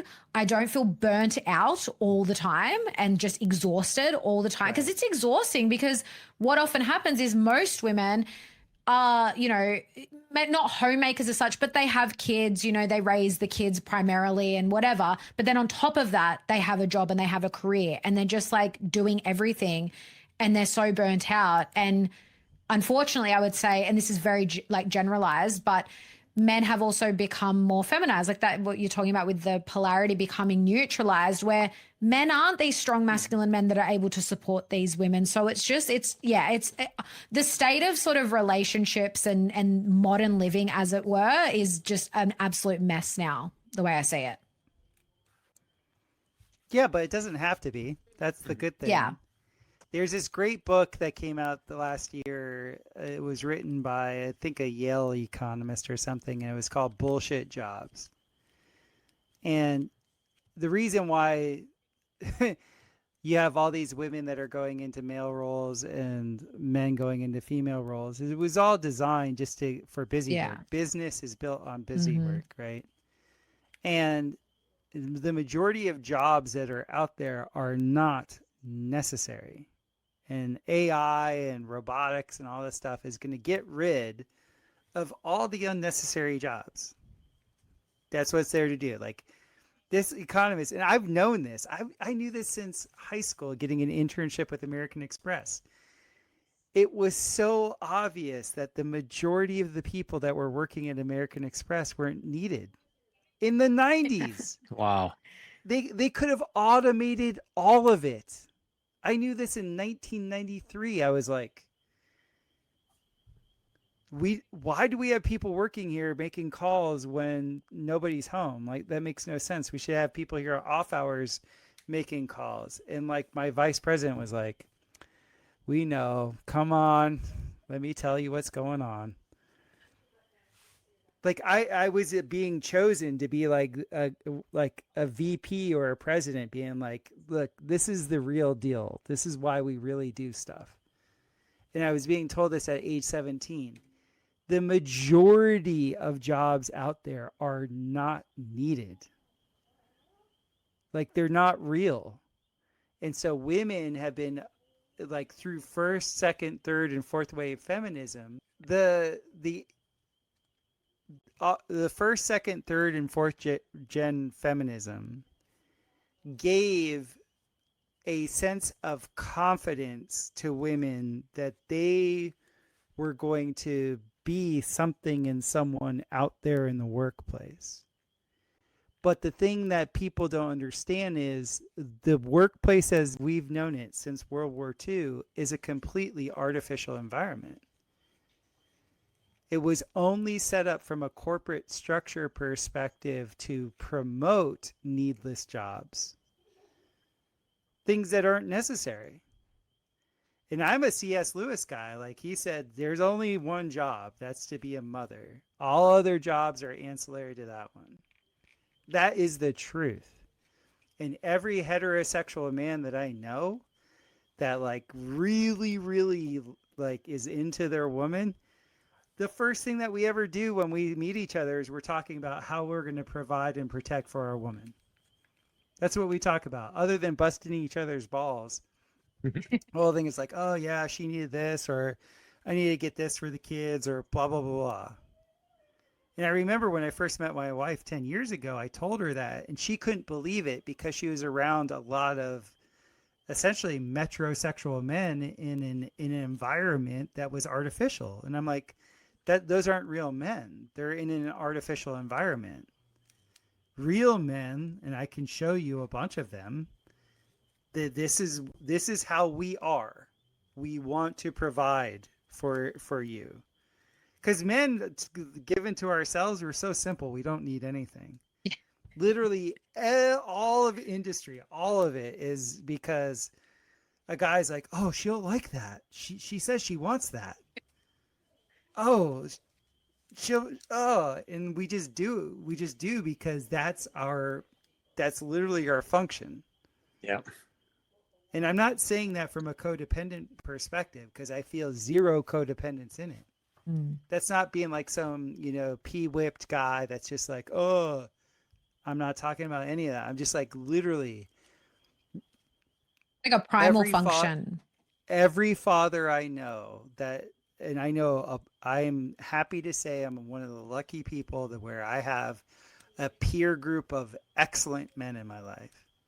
And I've had a peer group of excellent men in my life for 20 years. And they're very consistent. What does my woman need? What does she want? What does the family need? How can I plan to have this happen? And then it's like you, Isaac, where you're like, I want to slay the dragon. I want to do the hardest thing ever so this can happen. Because that's literally built into your manness. Yeah. You know, it's funny. We had a bonfire before the wedding. We had this big pile of all the palm fronds and everything else we dragged out. And we're sitting around the fire, and Alexa's mom, Nina, is like, we're kind of like pushing stuff into the fire from the edges that didn't quite get burned. And I'm out there with a rake, and Nina's just kind of walking around and pointing at stuff. And I'm just like using my strength and like pushing like big chunks of stuff that needs to burn into the wood, into the fire. And I'm just like, and I totally understand like the purpose, because I can hear Alexa talking to another friend of ours explaining what we're doing and why. It's like, and well, from the perspective of the projector and all that. Well, that's wonderful that you guys are in human design. I am a egoic manifester. That's what I was wondering. I was so curious. What's like, the egoic part? Topher. Ego, authority. Ego means my authority comes when I speak to others. Oh, cool. That's why I blow up the internet. Yeah, way too much authority. Well, ego. Well, yeah. So ego manifested authority. Well, it's also like your decisions come from essentially like your inner desires, right? Like it's you're here to like follow your will, like what you have the will to do. Yeah. That's awesome. Yeah. So, yeah, I was downline from like Raw's second student. Oh wow. So. Yeah, he lived down in Costa Rica, and the first time I had my human design done, he saw, because I had a very similar chart to Ra, and he's like, "You got to teach this!" Like he was going nuts. But what was so beautiful about that was it was the first time I didn't feel guilt, because I had always known that, like, from a will perspective, I like whatever I had earnestly like loved or given my attention to, the thing would happen, and like nearly like impossible things would happen. And I felt guilt about that in the new age world, in that whole community, because there was like all these things about like just a bunch of BS that really is impertinent. And I was just like, when he was explaining to me, is like, no, to be an egoic manifester means like your will is in alignment with the will. And like, because of that, as long as you voice it, as long as you communicate it, it's going to come into play. It's going to happen. And he put me at ease with it. And I was just like, once the second I owned it, I fully owned it and let that happen, you know, my life has pretty much been like pretty much a rocket ship from that point on.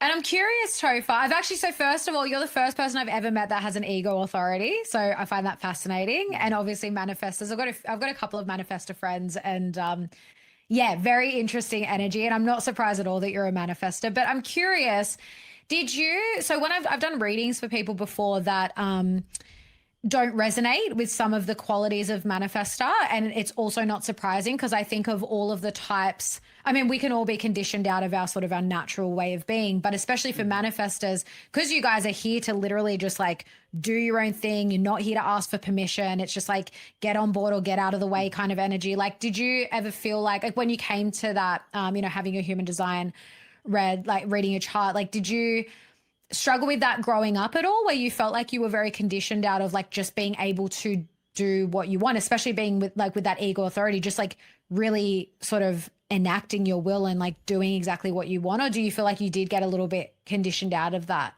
at any point? In the new age world, I was being conditioned out of that. Yeah, of course. In the new age world, I was like too manly. Like I was just like, I would speak my mind. I was very Rajasic and authoritative, and being like, the ashram I was in, I would disagree with the guru. Like I was just like, no, I'm not doing that. Like, sorry, like you said this, and this is what's happening, and I'm staying true to this, and no, like, But at the same time, when I did believe in something, I would be that like spokesman that could, you know, sell ice to an Eskimo. So it was one of these things where it's just like, it was very evident that, you know, God's grace with me is like, if I believe in something and I voice it and I say it, it will come to pass. If I draw something, it will end up being a 3-dimensional thing around. Like I had a run in Costa Rica where I only did like something like 15 designs. Every single design was built. Wow. I know architects that have literally done hundreds of drawings and not had one of them built. Wow. I had every single thing I ever drew in earnest. Like, and I say in earnest, like I put love, time, attention, and expertise into it, and fully embodied, because I can see things fully in my mind's eye. I can like fully imagine something totally. If I give any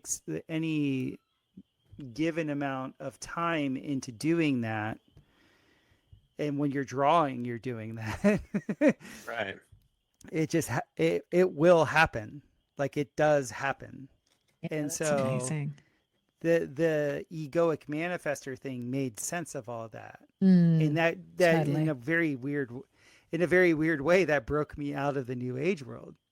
Yeah. It's like, oh, this is the way I'm wired. Like there's like this is God's grace. This isn't me. I didn't make me.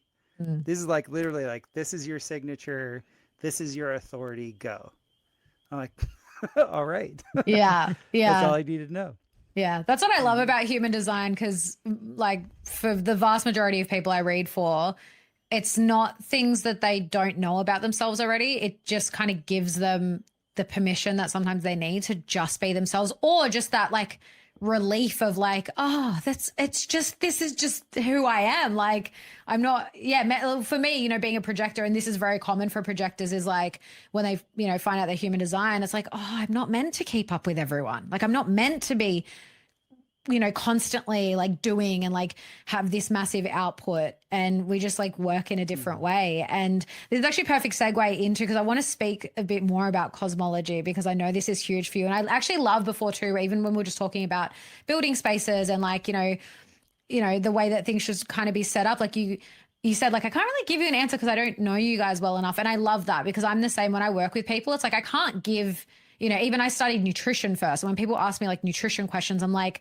I can't give you a blanket answer for everyone. Like it's so unique to each individual. And I think that's where cosmology, I think, is so useful in so many ways as an individual, like for self-discovery and just like your path in life and things like that. And so I want to speak a little bit more about astrology because you said like you don't really do tropical astrology. So what kind of like system do you follow? And I'd love to talk about I know I've heard you speak in the past about like looking at conception charts, like your chart around the time that you were conceived. I find that fascinating. So please tell me more. Yes.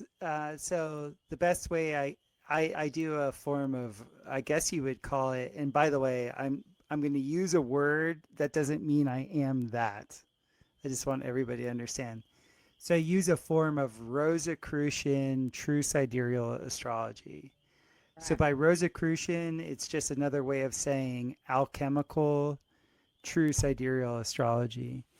And so what the alchemists figured out, a few hundred years back was what science knows now. You can't separate the experimenter from the experiment.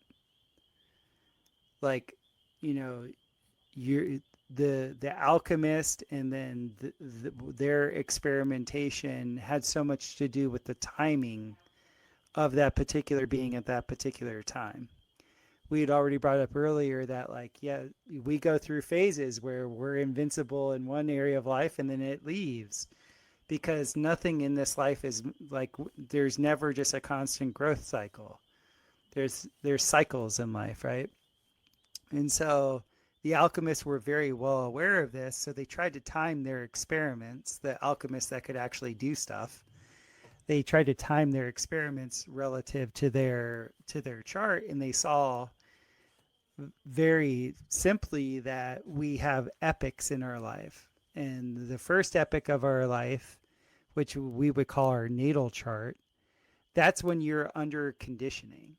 That's you when you're a codependent. That's you when you're a child, you're a ward of the state, you're under your parents' rule, you're under education, you're being conditioned by your environment. And then your second epoch of life is reflective of you as an independent entity, you as having your own jurisdiction, you being in your own cut. And so you'll find usually when when an adult is in their flow state, they're more representative of their conception chart, which would be the second epoch.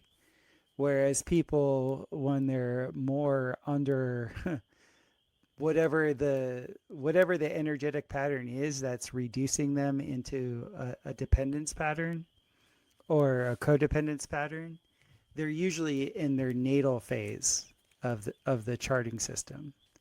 And that's because biologically you're in your mom for 10 months and you're alive. And so all the things that are happening to your mother while you're in her, that's part of your conditioning.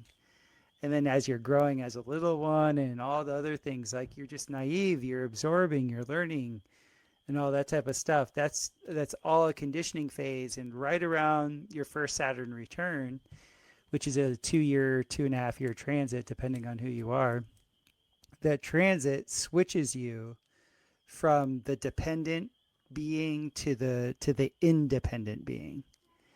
And so when I look at people's charts, a lot of times I'll look at them, I'll show them their natal chart, and I'll be like, this is your conditioning. This is you when you're coming from your conditioning. And then I'll show them their conception chart, and I'll be like, this is you when you're in the flow state. This is you when you are God's pinnacle expression of your optimized being. And so the alchemist saw this is usually in your second epoch from age 30 to 60. You have all your faculties. You have the physical faculties. You have enough time and experience to kind of understand lies, hopefully, and truths. And you have the mental capacity still. You have all those things, right? And so that's the way when I do people's charts, I call them celestic profiles. I don't call it a natal chart because it's specific. Timing is specific. Like there's so many things. You can see there's a theme here. Like there's so many details of how things are going to express and why they're going to express and when they're going to express. And it was like kind of a surprise to me because in all the years of doing body work, I was trained in Ayurvedic massage where they look at your body as the Mazzaroth. So, like, for example, Pisces rules the feet, Aries rules the head, Taurus rules the neck, Gemini rules the shoulders and arms, Cancer rules the chest and breast, like so on and so forth, right? And I switched out of tropical astrology. I call tropical astrology mundane astrology because it's for the masses. It's for people that just want to give a cursory look. Just like anything in life. If you're just giving it a cursory look and you say, I know, you're given the mundane stuff. Right? It's just like, yeah, that's all you deserve because you have no earnestness, right? But after 10 years of massaging people, I'm like, they say their sun sign is Aquarius, but why do they have all these like problems in their knees? Because in Ayurvedic astrology or Ayurvedic massage, whatever the sun is eclipsing, it blocks that energy, that heavenly energy coming, because the sun, the Mazzaroth is the plane ecliptic, and so the sun, as it moves in front of those 13 constellations, it will block that constellation. So in Western astrology, it's like, oh, that's an amplification and da da da da. And in a way, that's true. But on a secondary aspect, if you were ever driving at night and a policeman shined a flashlight in your face, you couldn't see anything. That light is eclipsing what's behind it. Yeah. That's the way the sun works with our body, with our physiology. And so say somebody's an Aquarius in their life, because the sun was eclipsing that energy, a lot of times those people have ankle issues. Capricorns have knee issues. Sagittarians have thigh issues, so on and so forth. I was finding in my practice of massaging people, I was right about like 70% of the time, and that wasn't good enough for me. I was like, and then I was exposed to true sidereal astrology, which to me matched astronomy, because in astronomy, there's 13 constellations. And then I started to look into the archetypes, and I was like, well, there are 13 archetypes, and the signs were originally based on the constellations. Why did they just say, no, the signs aren't connected to the constellations? That makes no sense. Like what changed? Well, now looking into it, can I curse here? Of course. I've been doing the whole episode. When you look into it, all the fuckery with the sky coincides with them messing with the calendar system. Calendar. Yeah. Yeah. I was going to ask that. Yeah. And I'm just like, oh my goodness. Wait, what do you mean by that? Like when there was can we just find a shift when tropical astrology became a thing? Does that coincide with like Gregorian or something, or? Well, first of all, tropical astrology, like that whole thing is like, when it comes to like the public at large, having any exposure to that is only like a 150-year-old phenomenon. Yeah. Like before that, you're talking about people in royalty. Like you're only talking about very, very people of means. you know, it wasn't like, everyone's like, oh, people knew in their Bible, because the Bible, especially the Old Testament, talks about the Mazzaroth and how, it's written in the stars, like it's there. The story of the Bible is in the stars. And so, and I'm not saying that, like the way I look at that is, yes, like there is a direct correspondence. But then this is where you get into cosmology. This is like the flat earth thing was devastating to so many astrologers. because in their mind's eye, they had been telling themselves stories for so long that there's these planetary bodies that are billions and billions and billions of miles away. And somehow, some way, those physical bodies are physically corresponding to you in this way or that way. Utter BS. That sounds totally wrong. It could not, like, that's all made up and farcical. That was all introduced at the same time, where they gave like, oh, we're going around the sun. The sun is this thing that's out there, it's far away, and we're in the third heaven away from the sun, and all these things. That's exactly when they were, burning the alchemists at the stake. That's when they changed the calendars. They literally changed all the cosmology, and they gave people mundane astrology just because 60% of the time you're going to be somewhat right, and it's just enough rightness for people to feel satisfied with it.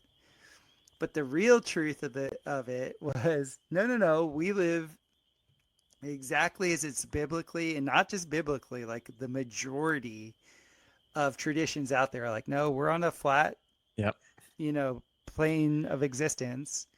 Yeah, the Navajo, the Egyptians, everybody had a flat Earth cosmology sort of dome. Right. And we're in an isotropic field, which means we're in a spherical field, but that field is like a spherical bubble around us. We're right in the middle. We're in the plane of inertia, as Ken Wheeler likes to say. And inertia means this is where the spirit slows down enough to experience boundaries. So we're in the boundary layer between heaven and hell in this isotropic bubble, and those things that we see up there, those lights, are sonoluminescent signalers of archons and daemons. So when I'm teaching people the sky, I'm not just teaching them the sky, I'm teaching them a cosmology. You have the fixed stars of the sky, which are the heavenly representations. Those are the true archetypes, just like we were talking earlier about how you're a man and you're a woman. You are like, those things are moving through you perfectly. Well, the Mazzaroth, the 13 constellations, those are perfect archetypes that are constantly being signaled, and they're considered heavenly because they never change. And then we have these little buggers, these other little luminaries that are moving in front of them, and that's what the Greeks called the archons and the daemons. If they were beneficial to you, they were daemons. If they were archons, they were not beneficial to you. Oh, wait, so daemon, that's different than demon, but you can see there's an etymology there, but it's been inverted. Is that correct? Well, they're both. It's both. The Greeks said they were both beneficial and not beneficial, because it's exactly the way the Christians would. The demons a lot of times will tell you things that are true.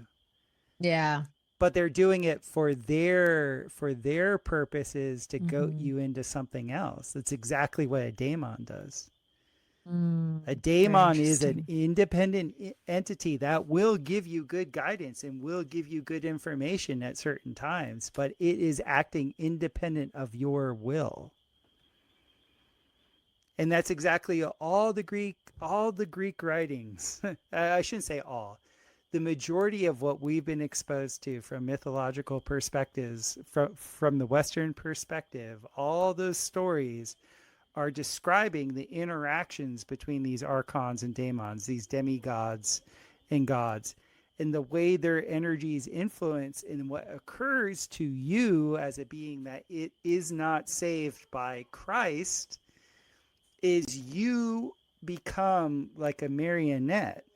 You become this little puppeted being that the archons and daemons, depending on their geometry, that they use to live out their lascivious nature, to live out. Because I remember as a little kid reading these, I'm like, these guys are like gross. Like, and it's because they are. They literally are. They're not anything that God intended in his human family. Yeah. But if you give up your agency, if you externalize authority, and you become this really permeable or semi-permeable being on the spiritual level, they're running you. That's what they're doing. And now with the work of Jerry Marzinski's and hundreds of other people, where you could just see it, like Yeah. it's now coming to the general lexicon where people understand the majority of their thoughts are not their own.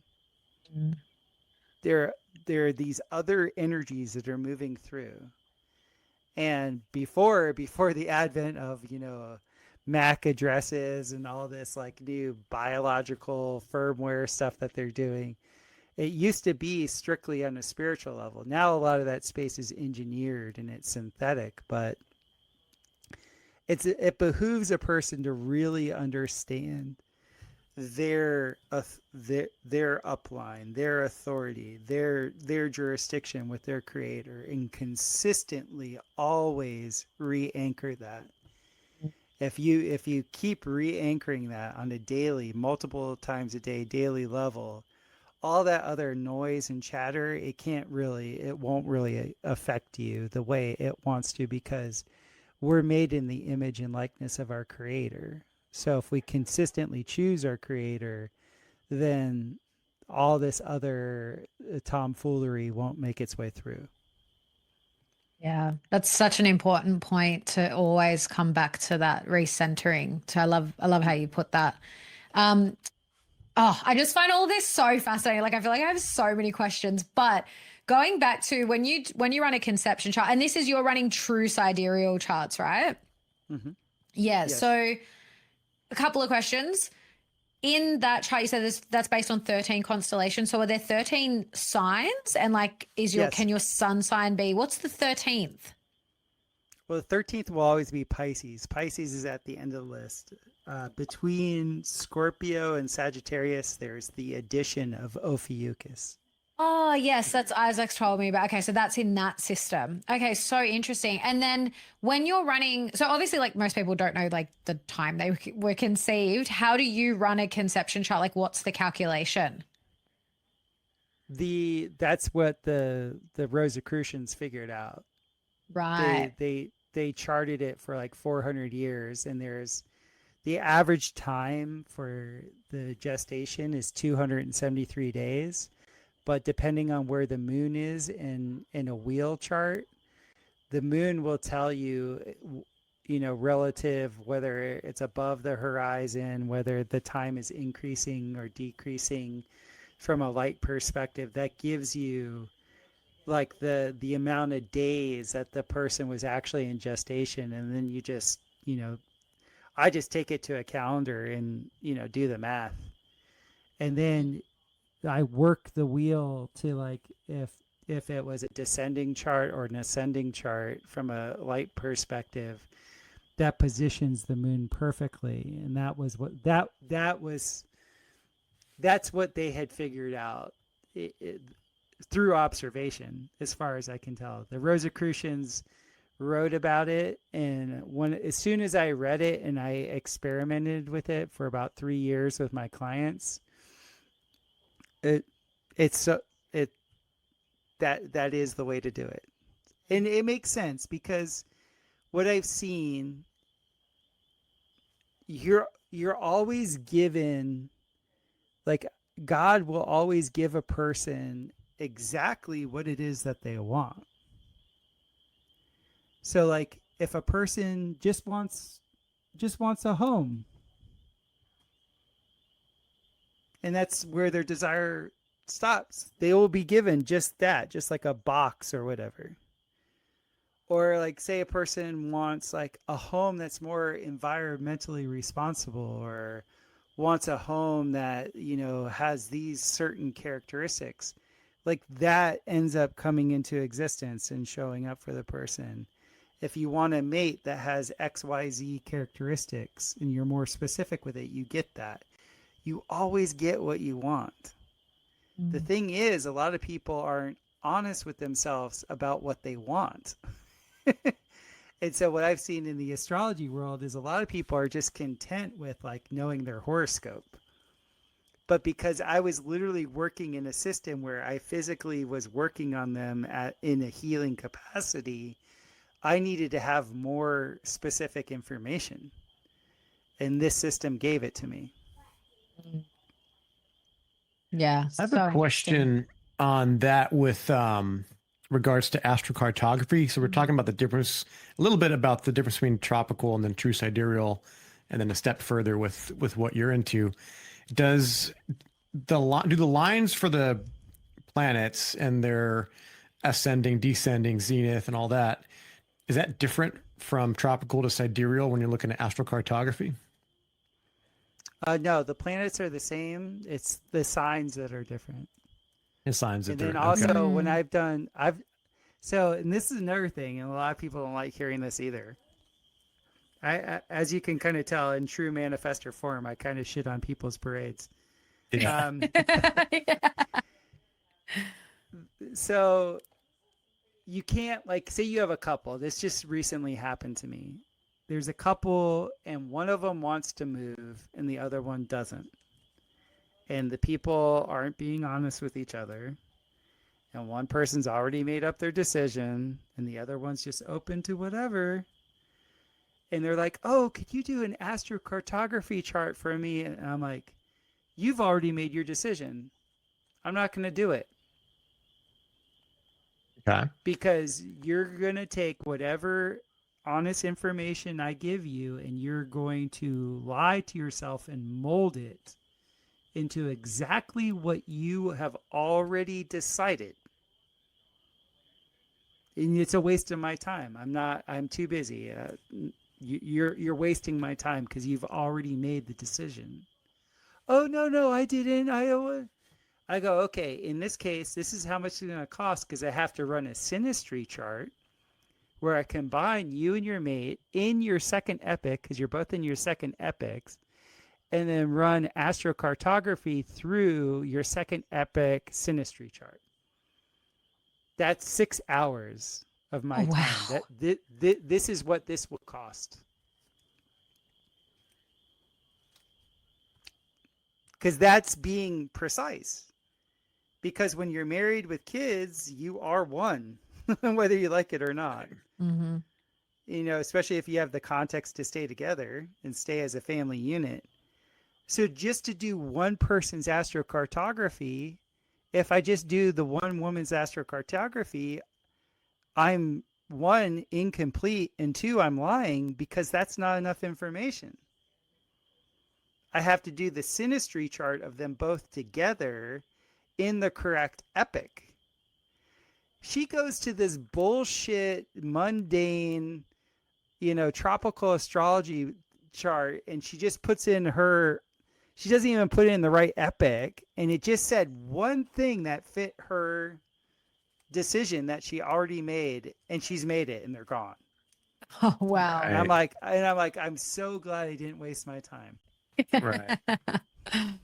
Yeah, it's too bad. I mean, it's tempting to just go this simple route like that instead of actually looking at what is it telling me that I don't want to hear. Yeah. Like, no, dude, you're a rare person.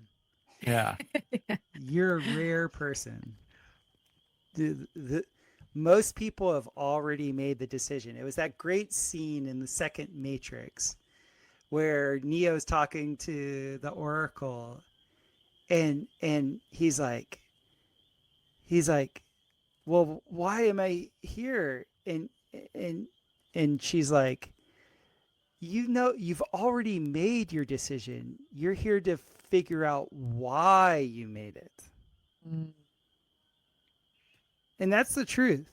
Most people have already made the decision. Most people are like, when they're doing these big things, they've already decided. They might not be honest that they've decided, but they've decided.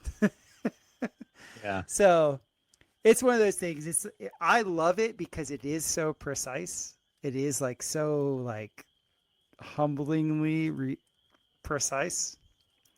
And like a lot of times I'll forget to even look at my own stuff, and something will be going on for me and I'll notice the pattern and I'll see the pattern. Then I'll look at my transits and I'm like, "Oh God, thank God." That's just the archons and daemons doing their thing. Like, okay, whew, okay. Yeah. Yeah, Yeah. it's so valuable to have that perspective. But it's also because we had someone on we were looking at talking about astrology, tropical astrology, and like the transits for the year. And that was, what we talked about too, is like, because what you're speaking to is like you've made the decision and it's like they want the chart or they want the thing for that external validation, like I made the right decision. But those things shouldn't run your life. Like they're really good, I think, to look at. Like now that we're actually talking about it, I'm like, oh, maybe we should look at that in terms of like, because we want to go back to the States at some point. We're kind of planning on going back later this year, but we've kind of said a few times over the last couple of years, oh, we're going to go back, and it hasn't worked out. And we don't, we've kind of said some places we want to live, but Isaac's always like, yeah, we should totally look at the astrocartography before we kind of choose. And it's like, it's good to look at those things and go into it with this openness and be willing to sort of adapt and change your mind about things or whatever. But when you're looking at it for this like certainty and like this, again, like this external, like something telling me what I should do. Again, it's like going back to that, you kind of lose the magic of life then when you just like trying to, make things fit the way you want it. Right. You've already made the decision. Now you're just trying to figure out why you made the decision. Well, yeah. I like that as well. Like it's how I look at astrocartography, because I don't know anything about it. All I know is I'm on my Saturn descendant and my moon something, I don't know what, but they're conjunct in my natal chart, and I'm like right near it. And I was remembering some things I learned about a Saturn, dealing with like older age or antiques and things like that. And I realized some of my closest friends here are like much older than me, and I get like some really good ideas, and I bounce ideas off of people that have experience. And like, I was like, yeah, that's interesting being close to my Saturn line here. But close. His Saturn line literally runs right through where we live, and then the moon line's a little bit is close by. Yeah. Mm-hmm. Yeah, it's funny when you look at that. I'm like, I already knew something brought me here. Life situations, Alexa, her family, the chances that one, like her parents would meet and make her, very slim, but it happened. Two total worlds apart came together in Australia, and then Alexa, all these different things, right? So it's amazing to see how God like kind of has this like his own like map of how things are going. And then things like astrocartography can help you kind of like understand a little bit more about like what's going on, what shapes or what flavors your experience. Mm-hmm. Absolutely. I mean, I think it's wonderful self-scouting. I love the tools that are available now. I think everything from human design to astrocartography to even like I say mundane astrology. I'm not saying that as an insult. I'm just saying it doesn't give like real clarity. It might give a direction, but it doesn't like really define terms all that well. Mm-hmm. But all these tools are awesome because that just shows someone that they're really interested in learning about themselves. Yeah. Yeah. That's why I love it. Yeah. So I think they're all valuable.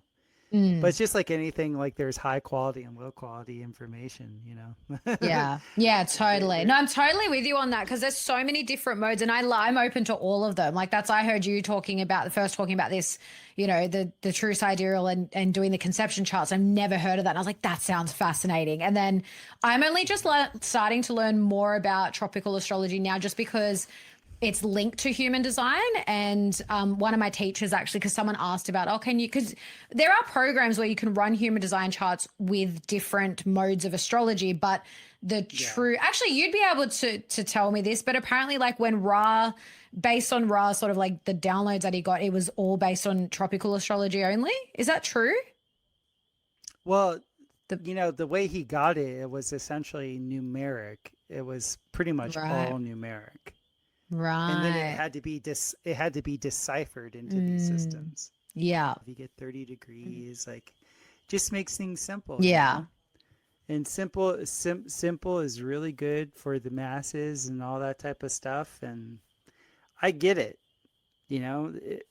but if you want a little bit more of a refined thing and you want it from a perspective that actually mirrors what we can observe, like when you look up at the sky Virgo is very big and Scorpio is really small.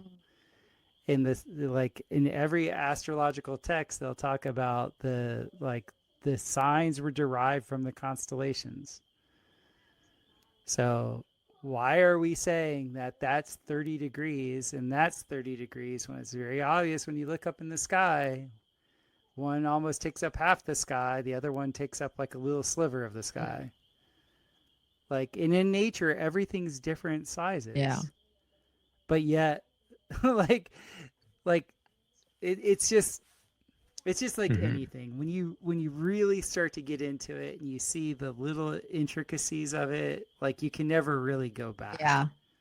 Yeah. At least I can. Yep. And that's because of my astrology is I'm on the Pisces Aquarius cusp. Interesting. So my whole bend is like ultra innovation and problem solving mixed with hypersensitivity to the spirit realm. And there you go. Yeah. And so I can't just be this like, oh, my horoscope says this. Like, Yeah. I have too much Aquarius action running through. Yeah. There's so much nuance and and again, there's like so many different systems and I love learning them all. I heard this woman describe Vedic astrology about like the way she says it is like Vedic astrology is kind of like the soul's, like more of like the soul's path or the soul's kind of blueprint, and whereas like tropical, she only spoke about tropical, is more like the more of the earthly plane, like your human kind of side. So there's all these different philosophies around it, and I just love learning them all. I find them all super fascinating, and I think it's just, like you said, it just allows you to go deeper into discovering like who you truly are as an individual. And absolutely. But is that really the use for astrology? That's the one thing I challenge it, where it's like, historically, I don't think it was like, oh, let's use this to learn about me. I'm like, well, kingdoms and times and epochs and like, there's a lot going on with it that most people don't consider because they're just looking at their personality with it. No, collectively, of course, because then you've got evolutionary astrology looks a lot at that and like the collective, and then the different planets, like different planets speak to more of like the individual experience versus the collective. And I think it's all of that. I think we were much more attuned to the heavens in the past because you can just look at the architecture. The architecture was attuned. And so the old world buildings that we still have up in pretty much every continent, you have aligned with the architecture. So we right now are in the low of the low. from I'm not an evolutionary person. I'm not somebody that believes in that model at all. So as far as I can tell, there were superior intellects, there were superior buildings, there were superior physiology, there were superior lifespans. And so I have, in looking at all of that and then looking at the structures that we still have standing today that are resonant, they're all aligned with the heavens. And so that tells me it's actually the opposite, Isaac. Like, I think in the past, they absolutely would know about a being. They would absolutely, like, you even have to this day, and I'm not putting these people on a pedestal, but the Tibetan monks said that they found the Dalai Lama because they knew the stars and the arrangement. It even has it in the Bible. The three wise men knew where Jesus was. Like, come on. That's a good point. Yeah, there's a Roman historian, starts with a T. I can't remember his name, Timaeus? but he, according, maybe Vox Dave mentioned it one time a long time ago, but he was like, he basically had written because he studied astrology and he knew exactly when this Messiah or this king would be born because of the astrology. He just didn't know who he would be and what he would get up to, but he just knew that there was a very important guy. It's undeniable. Like, I have chills. Like, my whole body is goosies right now. that we at the physical plane of inertia are being run by the heavens. Like, and the old civilizations knew that. They knew it. We're like, oh, maybe. Oh, that doesn't mean anything. Yeah. Oh, pish, Well, it's so funny. Pish posh. I love that word, pish Yeah, posh. and it's so funny you just brought up the like the story of the three wise men, because I literally brought this up recently when I was saying these sects, these certain, you know, branches of Christianity that like believe that like astrology is the devil and tarot is the devil and like everything's the devil, and I'm like, I don't understand that line of thought when literally in the Bible, like the three wise men were using the stars to guide them. Like it's literally, like you said, it's literally written in the Bible. And I think it's a massive psyop because, again, it just takes us away from the truth, right? Totally takes us away from the truth. Like it's like the Bible talks about reincarnation. Nobody wants to talk about that. Like it talks about astrology. I mean, literally in the Old Testament, how many times the word Mazzaroth is brought up, and like it's just laughable. We're listening to the opinions of dolts, like people that have like never really read something for themselves and like digested it with their own inner authority. They're just repeating what the authoritarians of our time want us to think. We know that the skin absorbs anything it comes into contact with, and unfortunately, many well-known skincare brands laden their products with potentially harmful ingredients, most of which you can't even pronounce. Natural Art Form is different. If you're sick of reading long ingredient lists and still having no idea what you're actually putting on your skin and whether it's good for you, then Regenerate Advanced Skin Repair Lotion is here to take out all of the guesswork. Regenerate combines simple yet powerful organic herbal remedies like calendula, comfrey, and aloe vera with DMSO for visible skin rejuvenation that feels as good as it sounds. Regenerate is designed to stimulate natural collagen production, boost skin resilience, and soothe damaged, irritated skin, delivering results that even $300 skin products can't provide. To make the switch to a body care brand that values your health as much as you do, head to naturalartform.com, where you can get 10% off as a Natural AF listener using code NaturalAF10 at checkout. Thank you for supporting the show. Now back to the episode. So those listening, if you've noticed, we've kind of like jumped or skipped a couple times in this episode. We had some technical difficulties. The mojo is way too high in Missouri right now. Topher.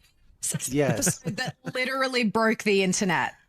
Yeah. Once again, I'll be calm today. I'll be calm.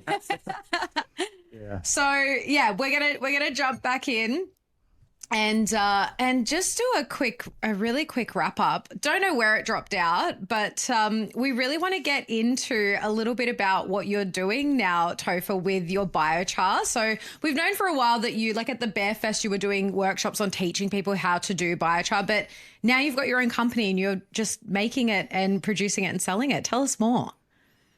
Yeah, for about 15 years, I was teaching people how to make their own rocket retorts. I invented a rocket retort. The more I talked to all these university scientists and I guess you say lean on my field experience, the happier I am that I did all that experimentation with making all these retorts, because everything I learned in the field is proving out scientifically, in the sense that a retort is like an alchemical anthenor. It's a vessel that when it's positively pressurized with heat, it doesn't allow any atmosphere into it. And this is the way that alchemists used to go through their negretto phase to make their little pieces of biochar. They called that the negretto phase. And then they would reconstitute it with different oils and different essences and things like that to give them what they called the white stone. So they would go from the black stone to the white stone. We're not doing the reconstituting part, except for allowing the animals and the biology in the soil to actually take this negretto phase carbon and then essentially reconstitute the soil and let everything grow. And so the best way to think of what biochar is biochar is just a carbon that's very stable that perfectly houses the perfect biology for microbes, fungus, all the things that are needed to allow nutrient uptake for a plant. And that's what I'm doing now. Throughout the years, all of my teaching of like, hey, buy retort, buy retort, buy retort. I just kept getting such big demands for volume of biochar. The majority of people are not do-it-yourselfers. The majority of people are like, just sell me the biochar, damn it. So it took a few years to find the right team, find the right kilns, find the right feedstock and all that. And they did right here in Missouri, which is wonderful. I had a feeling that would happen in the Ozarks just because there is so many plus wood products that are made here that that there would be a lot of wood waste. So obviously there's tons of pellets being made here. Now we're making biochar. And it's really taken off very well. So we did a soft launch in November, knowing that the spring was when things would really kick off. And we just wanted to get all of our processes down. So we launched Black Gold Biochar in November. I did the podcasting circuit. Big Bear introduced me to Jake Shields and Sean Kelly. And then I went down to Florida and saw the Nephilim Death Squad guys. And I've just been kind of making the rounds, trying to get the word out with the lie of the big carbon deception out there. We're told that carbon is our enemy. The biggest problem we have is that we have a carbon deficit, including people. There's not enough carbon-based life forms. So, so that's what I'm doing now. I'm really now I'm going to have to make this a full-time gig. Because I've been one of those people that I kind of rotate my jobs during for the season, but now seeing all these different, I guess you'd call field studies that our biochar is going to be a part of at these different universities. That's really awesome, but it's also really cool.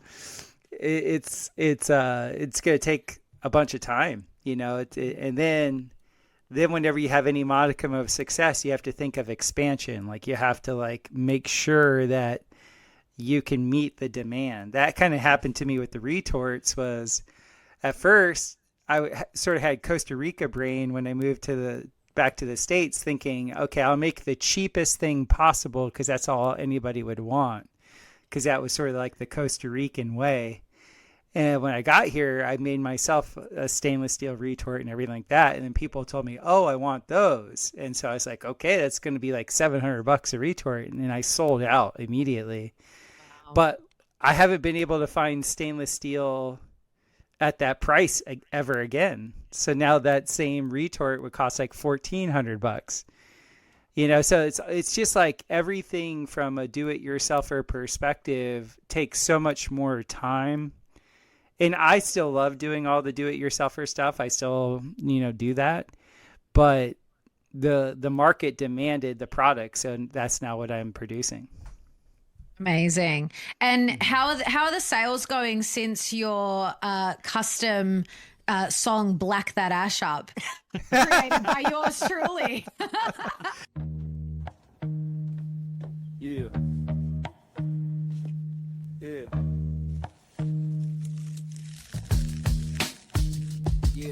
In the garden spaces, we build new places, every activities. Dirt on our faces, digging deep down where the roots embrace this. Turn scraps to riches, charcoal traces, Black that ash up, black and gold. Fuel for the future, never gets old. Black that ash up, watch it unfold. Life from the ground, black and gold. Just pee on it, spark the fire, ignite it. Biochar dreams can't fight it, we light it. Carbon locked tight, we recycle. Soil's getting rich, that's a revival. Break it, burn it, black that ash. Ash the soil, cash from trash. Life renewed in a gritty flash. Black and gold, we make it last. Black that ash up, black and gold. fuel for the future, never gets old. Back that ash up, watch it unfold. Light from the ground, black and gold.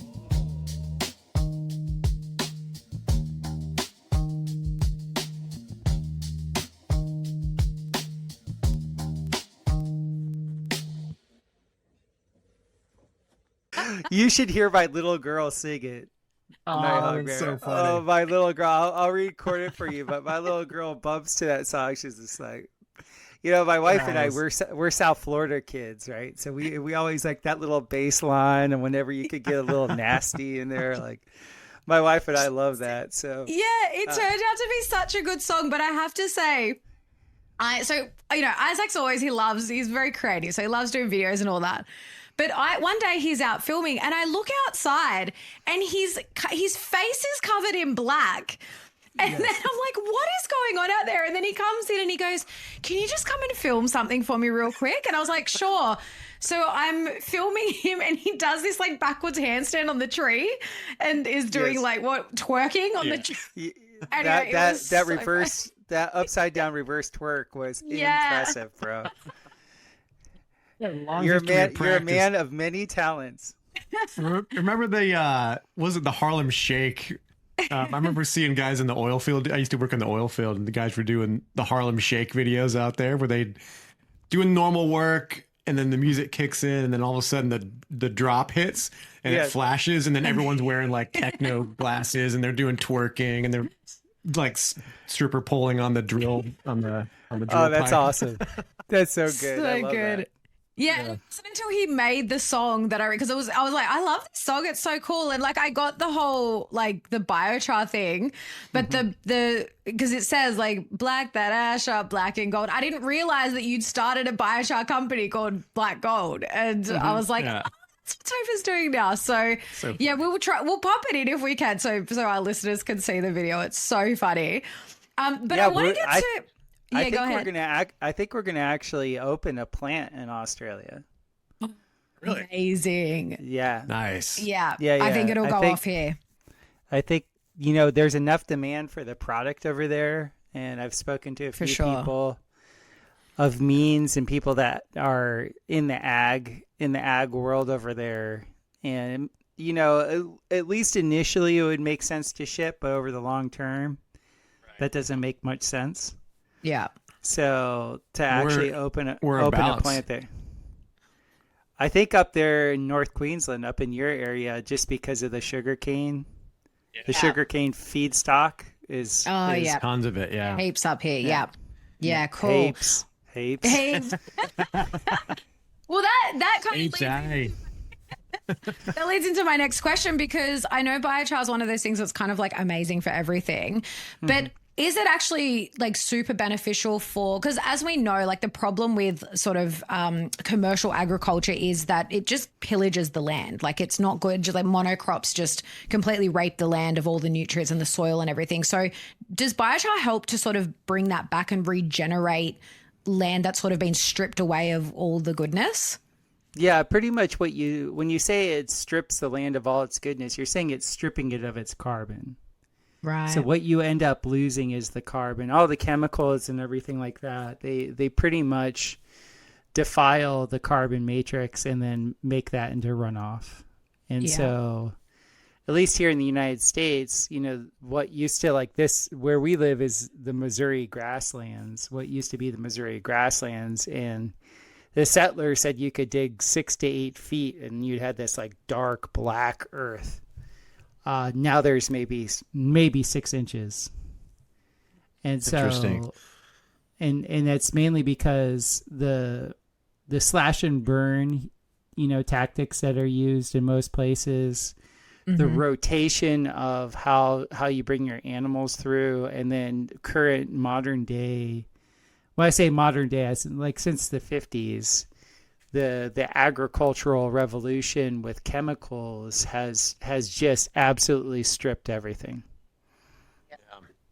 It was interesting when I came here. I'd heard of, you'll remember the guy that invented or came up with the whole biodynamic system or whatever. And I didn't know much about Steiner. And come here and it's way more prevalent. I think your brother went to a Steiner school growing up, and then you see all these biodynamic places. In fact, we've had in the local little grocery store shopping place that we go to every now and then, in the bottom of that shopping center is a biodynamic store. Like they have organic stuff biodynamically grown. We have a friend that gets wine from, he calls them the winemaker. It's like biodynamic wine. And there's actually quite a few brands like that around here. But Australia's kind of, compared to America, ahead of the curve for sure on Definitely restoration and stuff and better practices. But there's like both. And but then we're also basically strip the communists. So does it really? Right. Does it really? Bloody and there's only like 10 people there on such a massive continent. So it's just like, yeah, we've got room to grow. Isaac's like dead set on a revolution here. I think that's why he's here. Yeah. The revolution is going to be like just people that are having kids and not like, taking poison injections, and then everyone else. It's just going to be like a tree splitting and growing in two different directions. Yeah, definitely. Which isn't really a revolution. It's more of a bifurcation. Yeah. Yeah, I could see that. I met so many Aussies in Costa Rica and Central America. I've always had like a endearing connection with them. One of my first clients I ever built for in Costa Rica was Australian. And so I it's one of the only continents I haven't been to that I really want to go to. Like I really, you have to. You'll love it here, Topher. Isaac feels, especially our region where we live. Isaac feels like he's like, I feel like I moved to the movie Avatar. We have pyramids here, like 5 minutes away from our house, like legit. There's a couple pyramids, and then Wollumben, of course, the Magic Mountain. Yeah, there's so many amazing places to see here. You'll love it. And because you're super connected to the land, Topher, like anyone like that, they just absolutely love it here. There's so much going on energetically here. It will sound funny, but I knew ever since I was a little kid going to the movie theater and seeing Crocodile Dundee, and when he was walking through the outback, like just those scenes of the outback, like I get chills, like because I really like the desert. I know that might sound weird because I've lived in the tropics most of my life, but I actually really love walkabout, and anytime I've spent in the desert, I've been like, my favorite plant medicine is peyote, which is like a desert medicine. And so I just really vibe with like seeing the horizon and like taking your time just walking and like that whole dream time, liminal space type of thing. Like, I've always had a deep resonance with that area. I can't wait to go. Yeah, we can't wait to have you. It'll be awesome. Yes. One last question on biochar. Is it similar to activated charcoal in that you can actually ingest? Because activated charcoal, you can take it and it helps to detox. Can you use it for like help, like for the body as well? Yeah. So activated charcoal is a misnomer. It's activated carbon because charcoal cannot be activated. So I just I'm a stickler about that. Yeah. Especially after talking to all these scientists now at University of Missouri. So charcoal, just by its name, infers that it was prepared a certain way. That when is I not cook in the kitchen. Yeah. That's not activated. Like it can't be activated. You might have like a really small percentage of it that's activated, but overall it's just essentially a positively charged, porous carbon thing. Activated carbon, the difference is it's negatively charged. And because it's negatively charged, it's so much better for your body. That's why you would take it, because all the free radicals in your system are positively charged. And because it has so much porosity in it, it literally is called a binder. It will suck in all those positively charged things and bind it, neutralize them so they no longer affect you adversely. So there's a few doctors over here that are testing our product to white label it to act as a binder. So if people are doing like a turpentine cleanse, they would take this. If they're just trying to get rid of toxic bile, they would take this. If they're taking any type of or if you're doing any type of cleanse where your GI tract is releasing whatever is in it and around it, you should take an activated carbon, because all those free radicals and all, they call them reactive oxygen species, as are really deleterious in your system. All of that gets absorbed by the activated carbon, which is biochar. Amazing. That's so cool. So the stuff that you buy in the store that says activated charcoal or whatever, is that positively charged then? I don't know. I don't know the regulations. A lot of people will sell charcoal as activated. A lot of people will call their biochar when it's just mainly charcoal. Like there's no real regulation. I was even like in talking in, because we're setting up these parameters and field tests with these very large institutions. And when I've talked to them about their prior testing, I'm like, okay, what percentage of the biochar did you use was actually activated carbon, and which percentage of it was charcoal? Did you inoculate it? What was the feedstock? Like, I'm asking them more specific questions than they even knew. Like, they were like, the one guy's like, no, we didn't inoculate it. I'm like, then what were you trying to accomplish with your field trial of it? Like, what were you doing? And like, so like most things in life, the quality things you have to be very specific. Our particular product in our kilns, the reason why I went with this company is because the kiln, we can guarantee that up to 95% of what we produce at the end of the line is biochar. And unlike your song, there's no ash. There is no ash, because ash, if you're talking to somebody at like a coal plant, or you're just talking to anybody that deals with like chimney sweeps and things like that, ash is when you get to the point where you're reducing whatever the fuel is down to its calcium composition. And so white ash, gray ash is mainly calcium, like fly ash is calcium. So we don't let the stock burn out. What we do is we get it red hot, like it's literally glowing orange, and then we spray it with very, very fine water mist that brings the temperature down really fast. So there's no ash. And when I told the scientist today, I was like, yeah, we have like 0.04% ash in our product. She was like, whoa, she was kind of blown away. Yeah, so, that stuff is so interesting. That I remember before you moved back to the States, I was watching you on Instagram, and I made my own little rocket stove. I made, if you've seen like a Dakota fire hole, how it works kind of like a rocket stove. Mm-hmm. You just like dig it in the ground. And this is at my parents' place, and I was throwing like dead birds in there and stuff. Like, we had all these birds taking all our fruit, and unfortunately that's when I used to just shoot them all instead of net the trees. But even the bird, after that process, because I had a sealed container, it was like glass, and it like made a clink sound when you like dumped it out. It's like everything just has this like, and it's very lightweight. It's like a fraction of the weight of whatever the mass was before you put it in there. Yes. It's amazing stuff. Your stuff is amazing though. Like I did get some from Bearfest, and I brought it back in the greenhouse in Wyoming, and we literally have it helping. We have a lime tree growing. I think there's an orange tree inside a greenhouse in Wyoming that survives, negative 30 wind chill and all that. And that's beautiful. And grapes. That makes me really happy.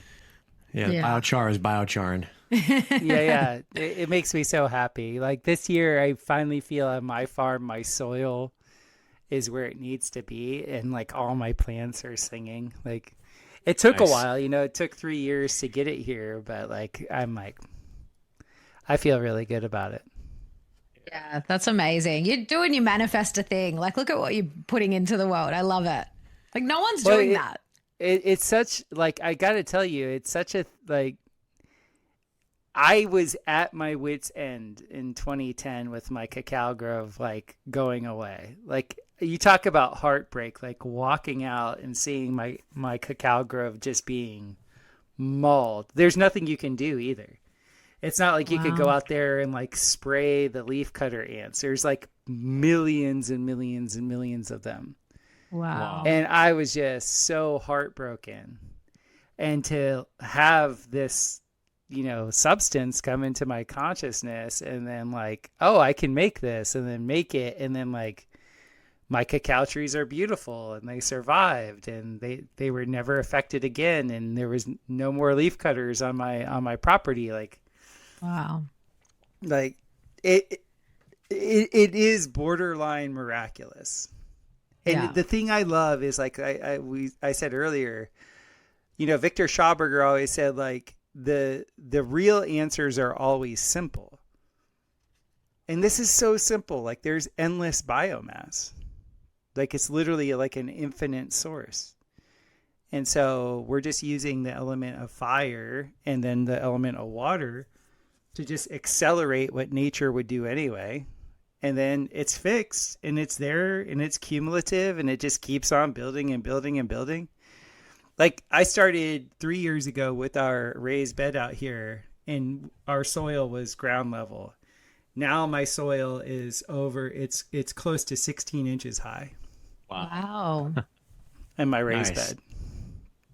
That's That's with amazing. composting and everything else, but it's just like, that now is going to become a calorie sink. Like, that will grow so much food, and it will take on so much heat. The whole process of life now, it's almost like a signaling indicator to the rest of my property of like, oh, we can be abundant now. Like, there's a surplus. It's not just enough to have, like, some blackberries growing here or there or whatever, but it's just like, that's going to happen just because animals eat stuff and they spread it through their poo and things like that. Now there's literally like, this is abundance. Like, like, now I can give to my neighbors. Now I can trade. Now I can like eat like so good. And like, I was at the organic store here today.